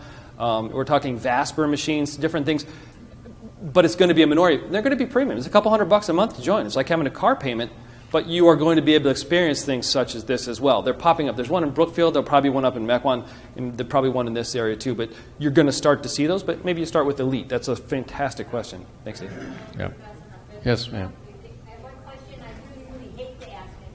What are your feelings about caffeine and alcohol? What are your feelings about caffeine and alcohol? Yeah, so that's a great question. So let's take caffeine first. So genetically, certain people metabolize caffeine very quickly, right? For them, caffeine is a non-issue. Other people metabolize caffeine very slowly, and they should limit their caffeine consumption because when you're a slow caffeine metabolizer, genetically you can get one gene, you get one allele, it's called, from mom, one from dad, right? And that makes the gene. So if you got a fast and a fast, you're a fast metabolizer. Drinking caffeine is not an issue. You can drink all the caffeine you want, right? If you got a slow from one and a fast from the other, you're a slow metabolizer. Or if you got two slows, you're a slow metabolizer. So a lot of people are slow metabolizers, and they should limit their caffeine to maybe 1 cup, maybe 2 cups a day. And stop by a certain time. Yeah, and certainly in the morning, not before they go to bed, because they're metabolizing it slowly. It has a tendency to keep them awake and interrupt their sleep. Now, alcohol is interesting, right? I have no pro or con around alcohol. I used to like to drink a lot of dark beers and alcohol and things like that, drink wine. What I found was that it impacts the quality of my sleep. I can see how it messes my sleep up. And when I would go for a run the next day, I would feel sluggish. So I simply asked myself the question, is this serving me? Right? Is this helping me be the best that I can be? So I said no, and so I don't really drink anymore. I mean, I'll toast somebody at a wedding, or I'll rarely have a glass of something, but I just find it doesn't serve me. That being said, we have other people in the program that drink, a glass of wine on the weekend, or they enjoy. So I have people with giant wine cellars, right, that join the program, and it's like, we open a bottle every night. Well, now there's a device out there, I forget the name of it, where they can tap their bottles, and they can keep the oxygen out, and they tap their bottles, and they'll have a small glass of wine, enjoy the flavor, savor it, not feel the obligation to drink a lot, and they work it into their life that way. So, because there's resveratrol, there's great stuff inside fermented grapes. It's awesome. A grape is is one of the worst fruits to eat. It's a sugar bomb. But once you ferment that sugar into wine, many people love that, and the fermented portion of the wine actually is pretty beneficial if it's good for you. But if you aren't a drinker, there's no reason to start drinking because of this news. Right. Yeah, we don't advocate. Don't get us wrong in that side. But and you can, if you drink a Pinot Noir, red Pinot Noir, you get 2 milligrams of resveratrol. Any other red bottle, you get 1. You can take a pill with 250. So it's not like the resveratrol is going to be the ticket. Here's another thing. The Mediterranean diet that everybody is so high on, it's not the red wine that actually makes that work. It's the herbs.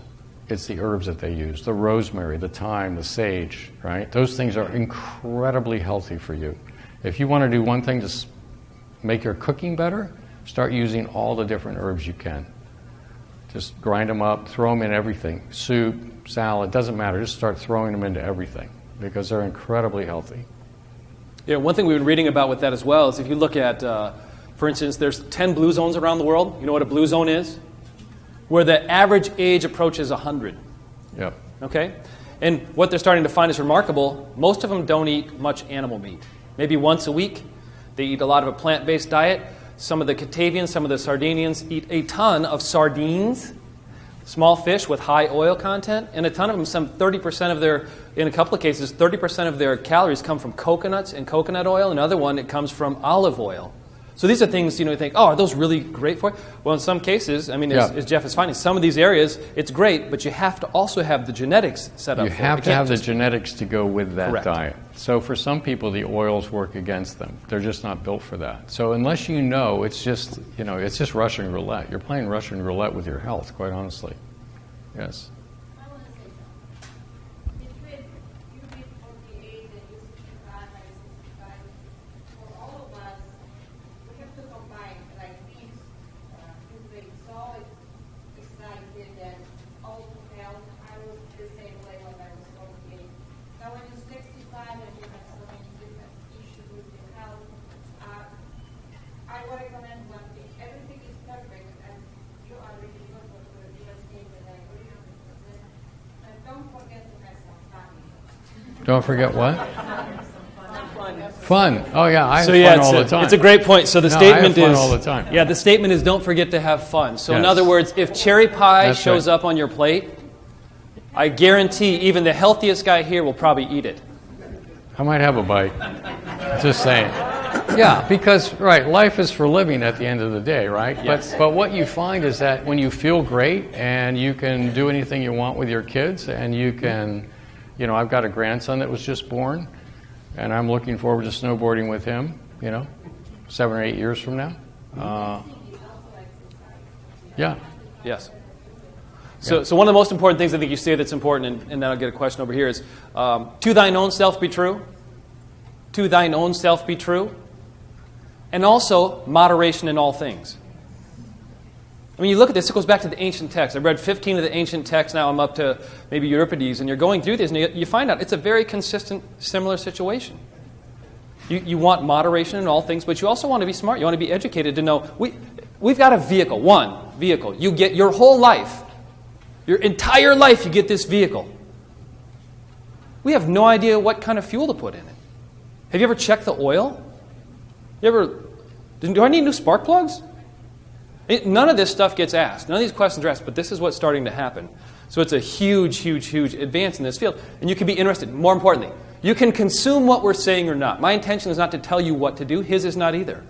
It's to expose you to a way of thinking, because the biggest difference you're going to hear today, and you've experienced it with me as an advisor, is a mindset shift. A shift in mindset that says that 30 pieces of cake that are sitting over there, which I freaking love, are okay to walk away from today. Or, as I do for my daughters, I eat the tiny corner of a cookie, and I'm satisfied. But you've got to change your mindset to go, this is just for me, this is how it's going to be. But have fun. This isn't oppressive, you can't do this, none of that. No. This is actually the opposite. It's joyous, and you start to feel better. So I totally get that. Deb, you had a question? The room she had mentioned that Wisconsin Athletic Club also has saunas, and Eugene's got Red Light Therapy. My question was, back to the herbs, I'm assuming the nutrients come from fresh herbs, but when they're Yep. fried, then the nutrients. Yeah, I'm talking about fresh herbs. You can get, Whole Foods has a whole rack of them, basically. I just go in and buy 7 or 8 of them. And I never know how to, I don't cook a lot, right? I'm not married, so I don't cook a lot. And so how am I going to get these herbs in my diet? Now I just go home and strip off stuff, chop it up, put it in a baggie, and walk around with what looks like a bag of weed. And then, yeah. It is and then when funny. the security guards go by, It's I funny. just pull it out and see what they do. But, yeah. But He's anyway, a doctor. I just drop it into my soup or whatever I'm doing. That's my new strategy, because they're just so healthful, right? And he's got something called Beat-Elite. There's a bunch of little compounds you can use to make something healthier, And if they're right for you, you can look at what those pieces are. A couple more questions, and then yes, please, Pam. I'm just curious as to what band you're wearing and what information are you getting? It's called a Whoop. Whoop. W-H-O-O-P. W-H-O-O-P. And there's a ring called an Aura ring, O-U-R-A. So this is what the Whoop band looks like right here. It's a band on the back of it. It's got a sensor. Jeff and I have the same one. It's got a sensor on the back. It's $30 a month, I think, through Whoop. It's a subscription, but it gives you a ton of data. This is the Aura ring.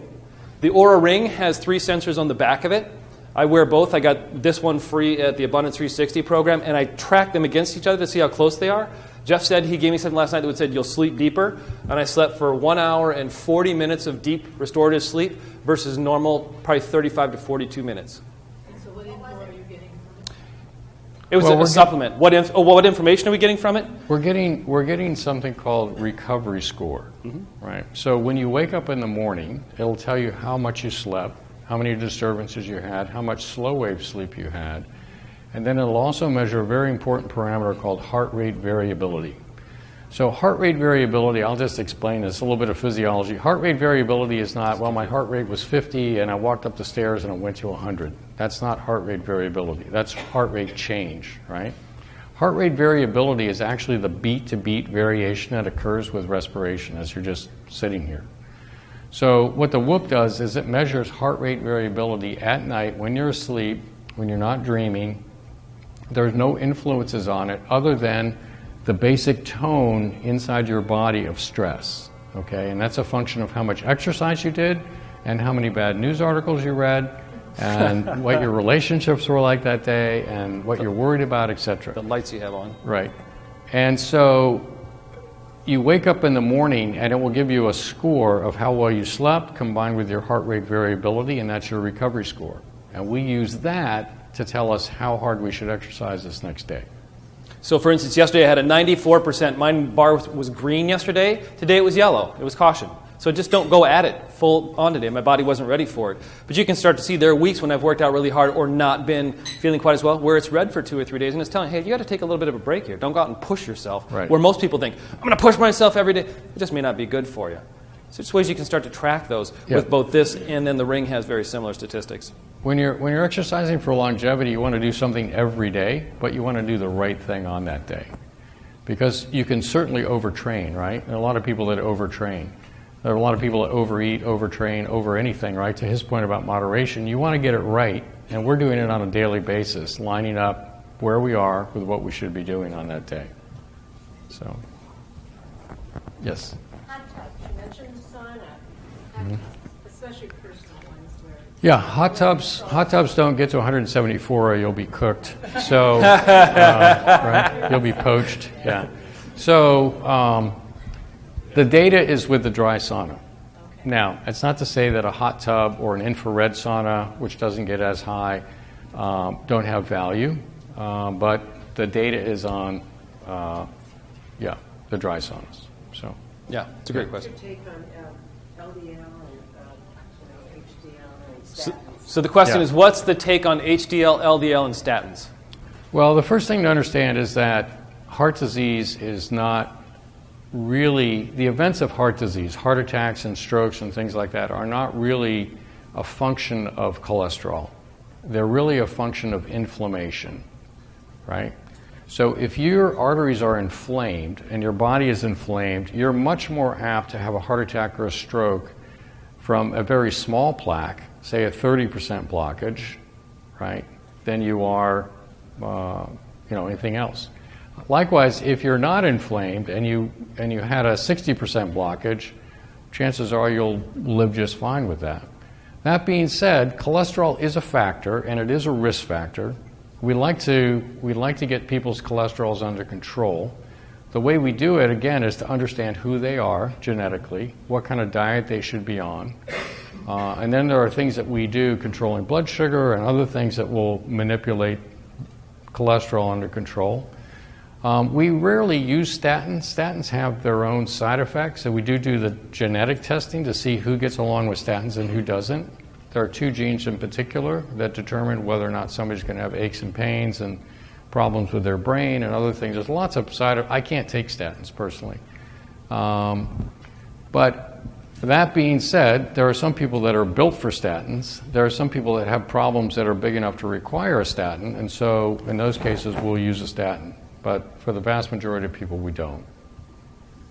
Yeah. Good question. Please, yes. Yeah. Carol. With fermented foods, I equate those to having high sodium, and that is affected by blood pressure. How do you balance that? Yeah. Well, that's a great point, right? So you have to balance it.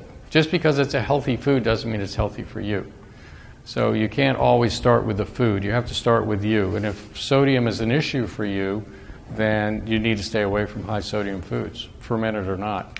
There are other ways to get probiotics. You can get them in a pill, right? And then you're not having to take all the sodium with it. So. And there's also prebiotics as well. But here's something I find interesting. Smoking is bad for you, right? We all know that. Bacon is bad for you, sorry to say. But when you smoke bacon, you cure it. Right. Just to pick up on that line of thought. So back to your actually very intelligent comment about prebiotics. Sure. Sorry. Back to it's good. Prebiotics. Yes, thank you. So are you guys familiar with the difference between a probiotic and a prebiotic? Okay.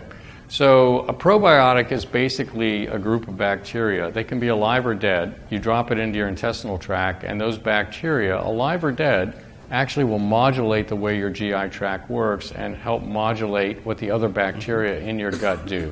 All right? That's a probiotic.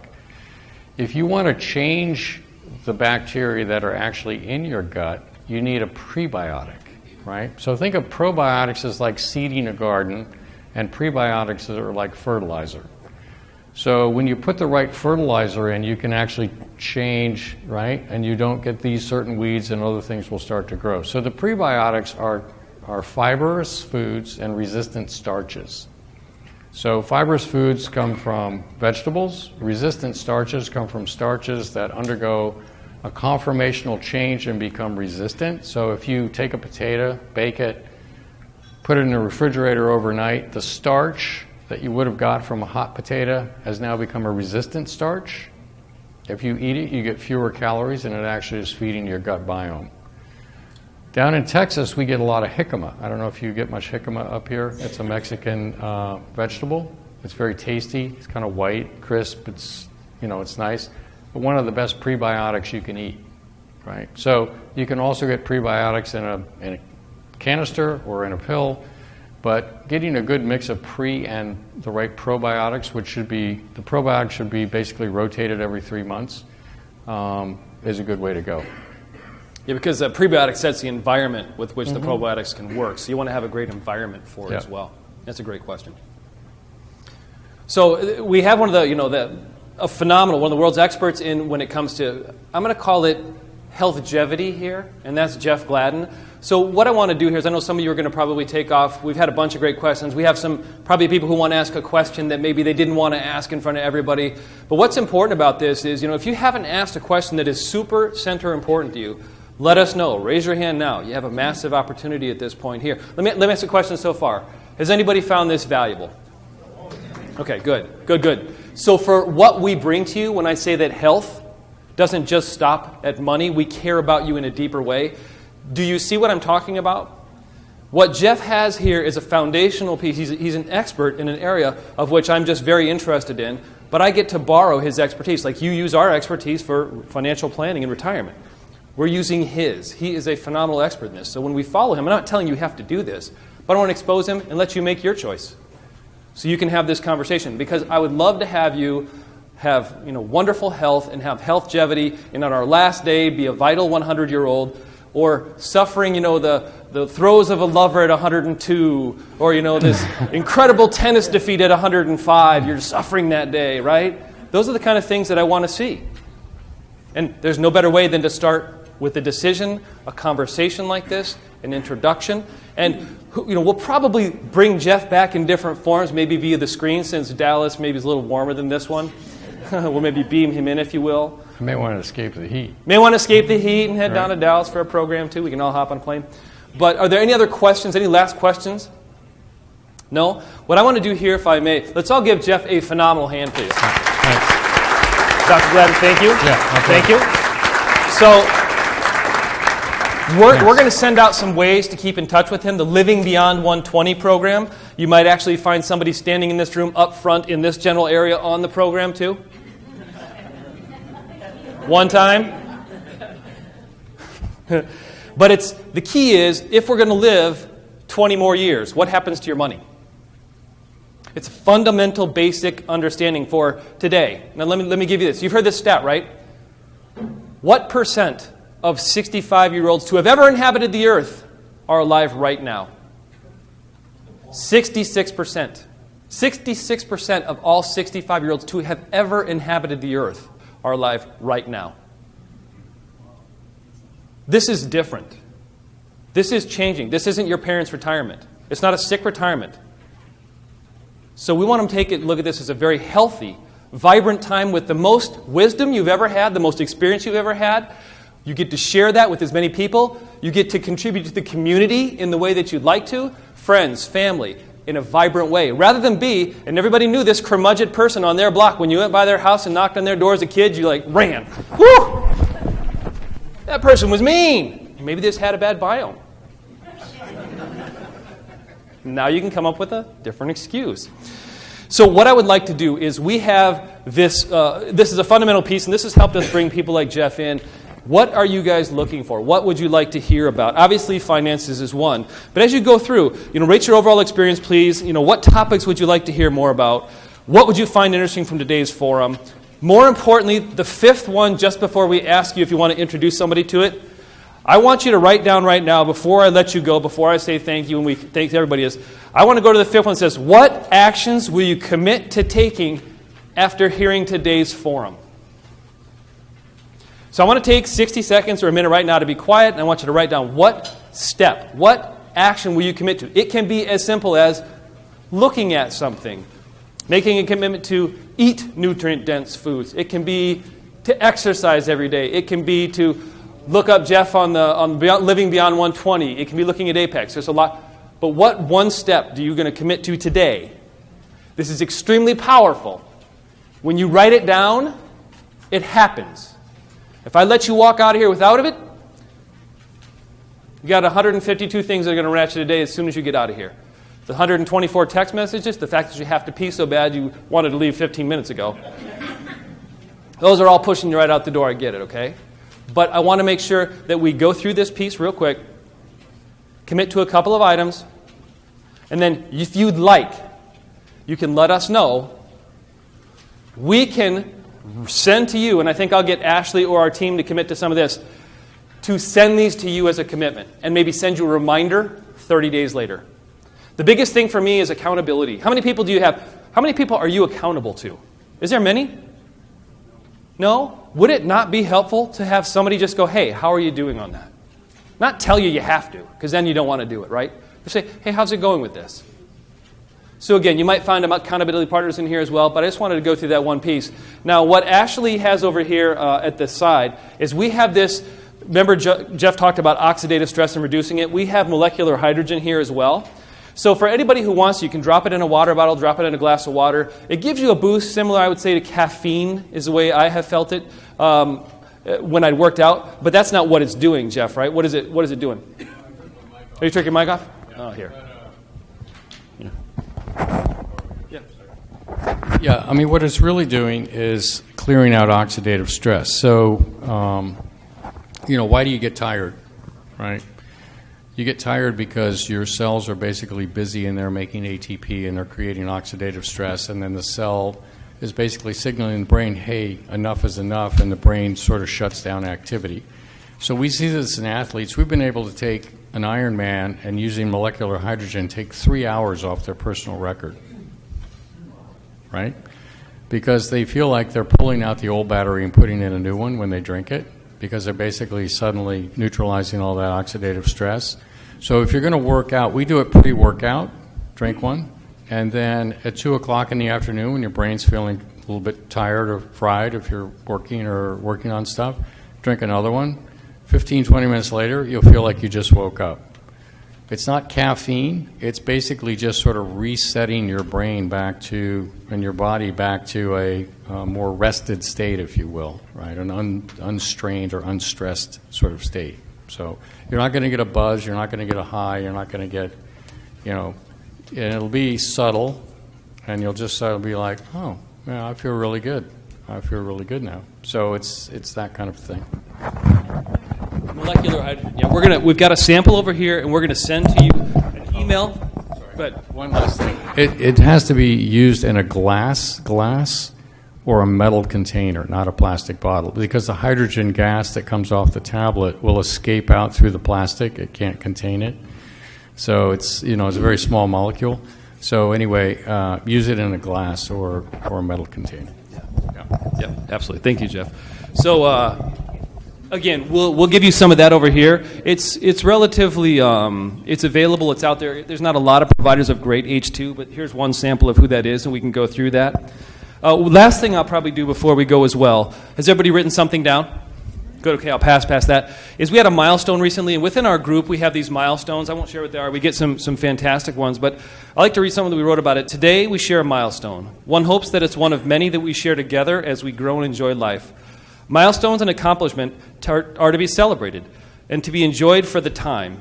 The next one we strive for and wait for, but it never really lives up to what we were hoping it would. The journey to our milestones is what is important. Every day, the frame of mind you take with you, the people you meet, your general gratitude for what you are, who you are, and what you have is what makes you happy. Surround yourself with kind friends and family as much as possible. I know that with this, I have been blessed. It's a great question. Matter of fact, I've heard of I'm wondering that myself. I don't know. We just we were together at Strategic Coach in Chicago, and I'd heard Jeff's name quite a bit, and I'd seen him in a class here or there, and we'd pass by a bit. But one time we introduced to each other and engaged and just had a conversation, and there was an immediate kind of a hit-off, if you will, between the two of us. I think Jeff and I were talking about my personal health, but I'd seen what he had done with some of the other coaches that I know, Dan Sullivan and others, and I thought there was some amazing results that came from that. But that more engaging was once you start talking to him as a person, he's extremely warm, engaging, very caring, and I think that was a big start of how I remember we met. Yeah, it was that Strategic Coach, and I remember it as well. I mean, I think we did sort of have a natural chemistry, and I think it was around a shared sense of fun and humor, quite honestly. We were laughing early on, right? Yeah, it's true. Which I think is always a sign of a good early friendship. If you're laughing pretty quickly, Right. there's good chemistry there, Yeah, right? I agree. I think laughter is one of the highest forms of communication, quite honestly. I completely agree. So anyway, that was great. But then what really impressed me was that Chris had a background in volleyball and other things, athletics, basketball, things like that, and that he had really kind of an optimization mindset, where he was actually asking the same kind of question that we ask, which is how good can you be? He didn't articulate it quite that way, but I could read well enough to know that was his mindset. So that created instant sort of bond between us as well. Yeah, I agree with you. I think that at Apex, really, our mindset is asking a global question of how good can you be. So because I'm a physician, people frame that up in the context of, we're talking about health. But actually, when clients come and work with us at Apex, we leave no stone unturned. It could be relational, it can be stress, it can be their own job, it can be their spiritual practice, it can be a 360-degree sphere, as I like to refer to it, that constitutes their life. And so, we're asking that bigger question. And I think the way that this dovetails is, technically, I have a wedge of it called health, and he has a wedge of it called financial health. But we're both looking at this, I think, from sort of that global 360-degree thing. So I think that's how we complement each other. And we both really appreciate what the other does. And then we also appreciate that people need other pieces to go with it to really make it a complete whole for them. Yeah.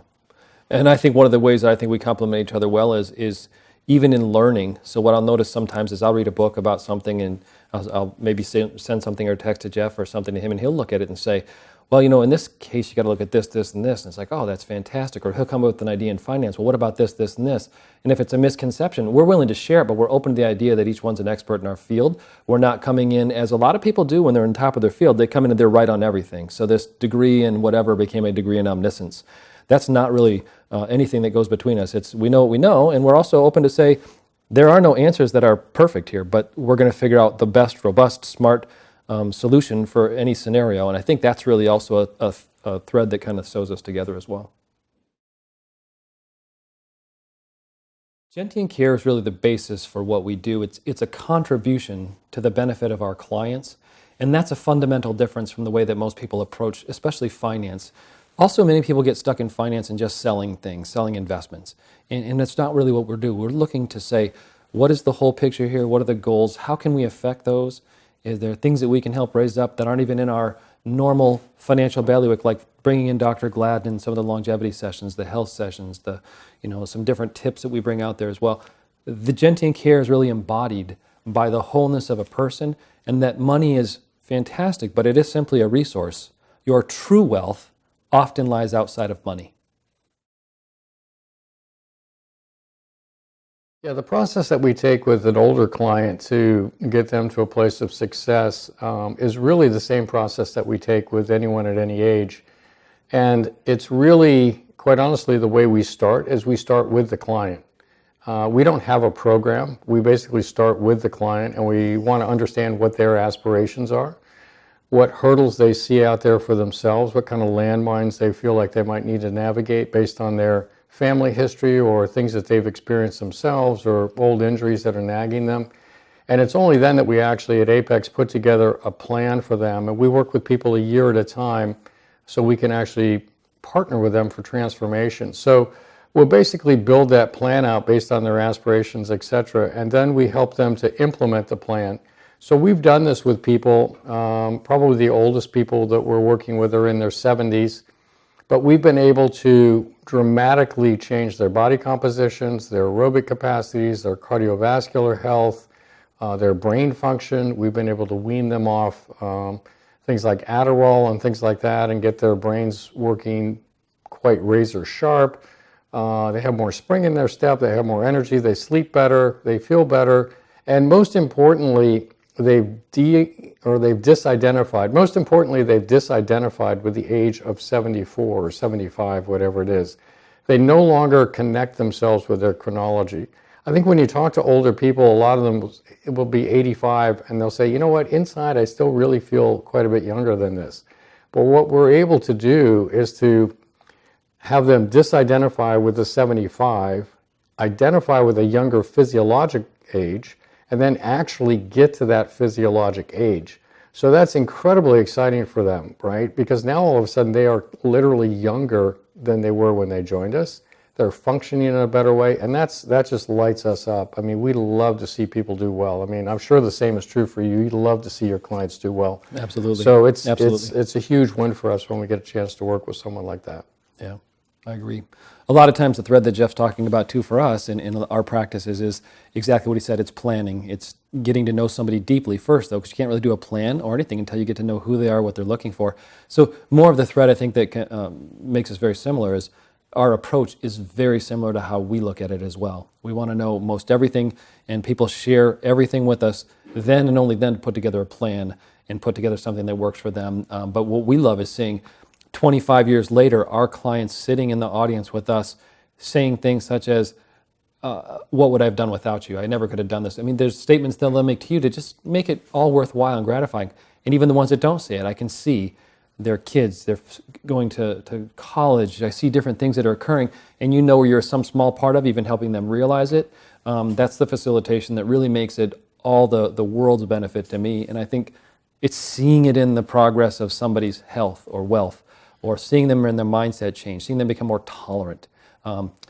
Really, that's what we're about as well, is trying to see the difference and promote a client to a point that there's greatness in you. Just let it shine.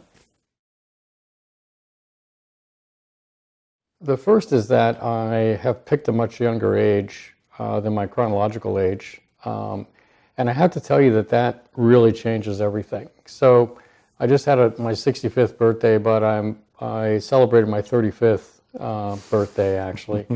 And people smile at that, but actually when I'm 35, as I am, then I don't think about retirement. I think about how I'm going to grow and expand. I have a new grandson who I happen to have at age 35, and I'm looking forward to all the fun I'm going to have with him. I'm actually thinking about being younger next year as well. So maybe next year I'll celebrate 34.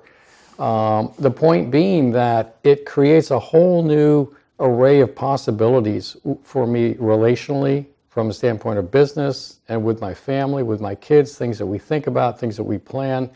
And it also has a big impact on who it is I want to hang out with.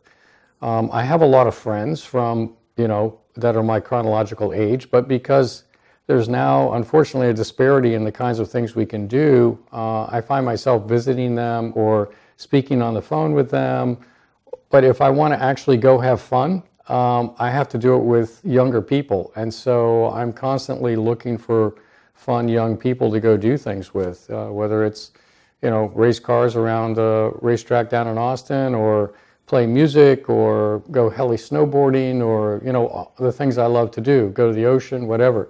So I think when you actually experience this reversal of aging, and you sort of claim that and you shift your mindset, it has a big impact. There was actually a study done where they took a bunch of 70-year-old guys and they put them back in the 50s, and they surrounded them by all the environment of the 50s, the music, the cars, the whole 9 yards. And at the end of like a month of living in that environment, they were acting significantly younger than they were previously. And so it's a function, who we are is really a function of who we decide to be. And if we've normalized the aging process and we think this is how we're supposed to be, that's how we'll be. But you can defy that gravity, and it's easy to do, and it's fun, quite honestly. So that's how I approach it. So how do I define healthgevity? It's a great question. I like to make up words, if you know me. And so healthgevity is something a long time ago, it may be out there now, but I was sitting at Strategic Coach, I was sitting at an event, and I remember looking at longevity with health, and my just immediate response is healthgevity. It's just a creative thing that I have. But healthgevity is really about living extremely healthy to a very ripe old age. So we're combining this concept of what most people think is longevity, which is living very, very long, but being very infirm at the end, where I instead look at it as living extremely robust and vital to a very old chronological age, but still staying at a very young, staying the age you are inside. That's one thing I do like to ask clients in the audience. How old are you? And most of them will say between 30 and probably 40. That's really where they believe that they are. And they stay there despite the fact that their bodies change. So as we look at this, it's kind of a very much a mirroring of the way Jeff talks about that with Apex is, how young do you want to be? What kind of mindset do you have with this? And really the mindsets begin to shape everything, especially when it comes to what we're talking about right now.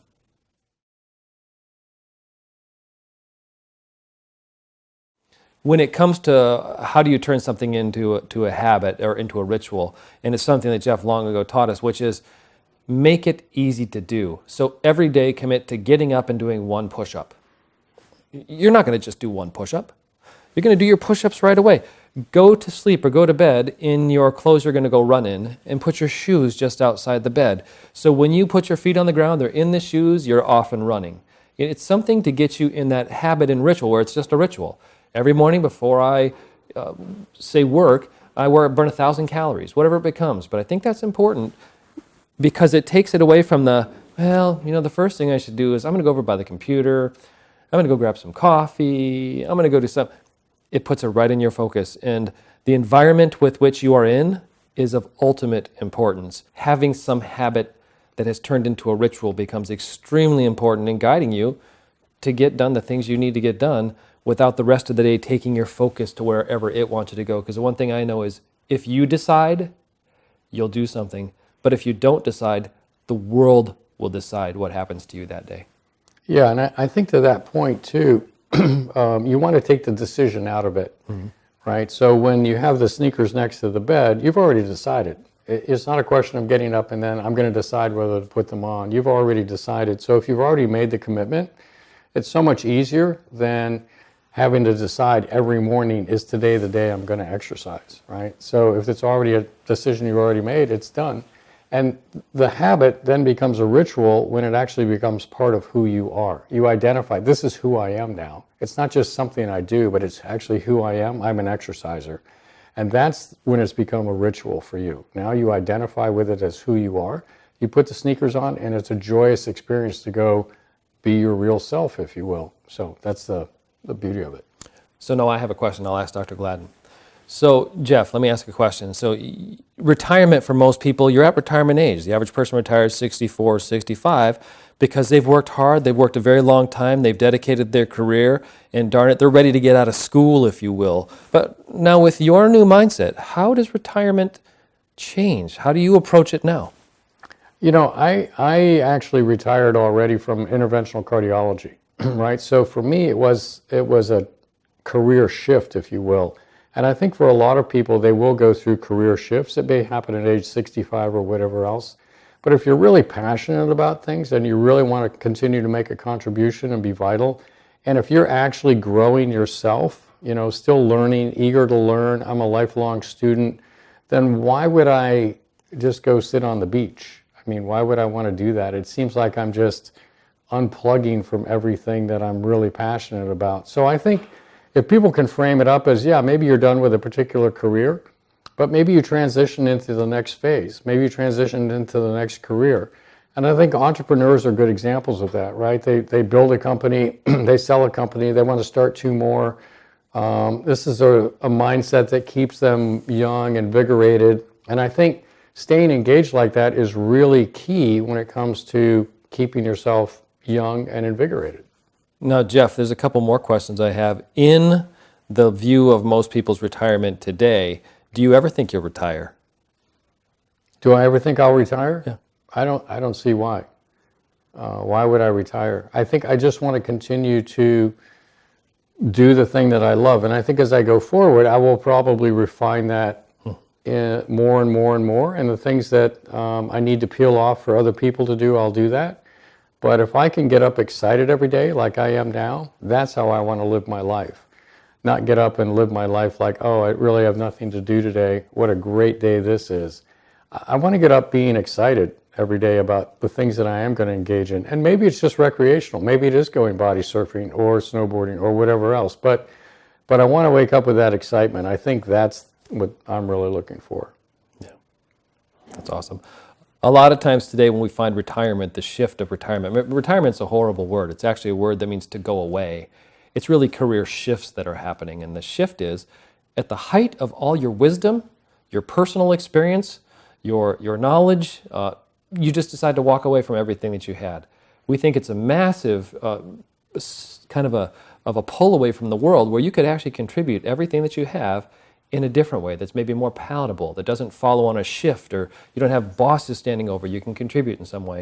And I think that's where retirement's changing. I think I'm going to flip the name to transitions. These are transitions in life, and it's called freedom. Freedom from and freedom to. Freedom from what you had to do to freedom to what you want to do. And that can be in the same workplace. It can be the same kind of work, but in a different workplace. It can be the same job, but as a consultant. It can be in a completely different industry. You can go start horticulture if you were a dentist. You can go, there's all sorts of things you can do today, but I think it's redefining that. I think our most learned portion of the population, our population with the most wisdom and potential for contribution, today is being ushered out with zero contribution. And I think that's going to change dramatically. I think it's a loss for, I think being ushered out is a loss not only for society, but it's a loss for the individual. When people do retire and they shut down, there's a lot of data that shows that their life expectancy goes down dramatically. They lose white matter faster, their memory functions go down. They're sort of decommissioned, right? It's almost like being domesticated. Like, look at the white matter of a dog compared to a wolf. Right? Wolves are incredibly intelligent. Domestic dogs, great deal of passion or compassion, but they don't have near the same intelligence. And so if you pride yourself or enjoy your own intelligence and things like that, I don't see why you'd retire. I mean, I think you want to just shift into the next phase. Tell me how Apex has had an impact on your life, and tell me how Apex has exceeded your expectations. Sure, thank you. So I found Apex to be it's a very personal operation. It is very much an operation with which you go in not knowing, and there's a lot of apprehension because this is my general physical makeup and chemical makeup, and we share everything in this. But what I found is it's very, very simple to do. Great people there, great demeanor, great bedside manner, very comfortable. And the nice thing for me is to take all these things that I was concerned about and worried about and really cast them aside to say, let's get to what your issues might be. Let's get to the things and see who you are. Let's see what you're made of. And the patience, and even if we run into a bit of an obstacle, well, how do we overcome that? My genetics are not my predestination, which I think is great. So we're kind of looking at each one and say optimizing. And with new data coming out, let's do that. Let's use this piece as well. So for me, Jeff, it's become at Apex the who that I need to say, listen, I don't have time to spend 100% of my time on health and healthcare, but I do need to find a who that I can trust, that I know is an expert, that I think is doing a phenomenal job of it. And what I found for Apex, especially from yourself, from your expertise, not just your expertise, but your team and the way the team works together and cares, they all project that same care to us. They make it easy to come in. They'll bend over backwards to get things done for us. They really kind of outthink you and saying, oh, you're going to need this as well. And I think that experience is extremely important for people to understand. It's not just come in, sit in a doctor's office, fill some stuff out, you're 30 minutes late for the appointment, you're kind of, that's not what it is. It's completely opposite that. So it's an experience that's personalized to me, which has helped me both mentally think clearer, be physically more fit, continue with asking better questions, which is most important to me, and that the questions, I'm not married to the answers. They may change. Those things have really been a huge, huge takeaway for me. And then I'm an introducer. If I love something like this, I'm going to introduce it. And as Jeff knows, I probably introduce it everywhere I go because people ask me the question. Immediately, if they ask me the question, the credit comes right back to the source. Listen, I have outsourced my general health to an expert in this field. And this is who it is. It's at Apex, and it's Jeff and the team. Great. Thank you. Mm-hmm.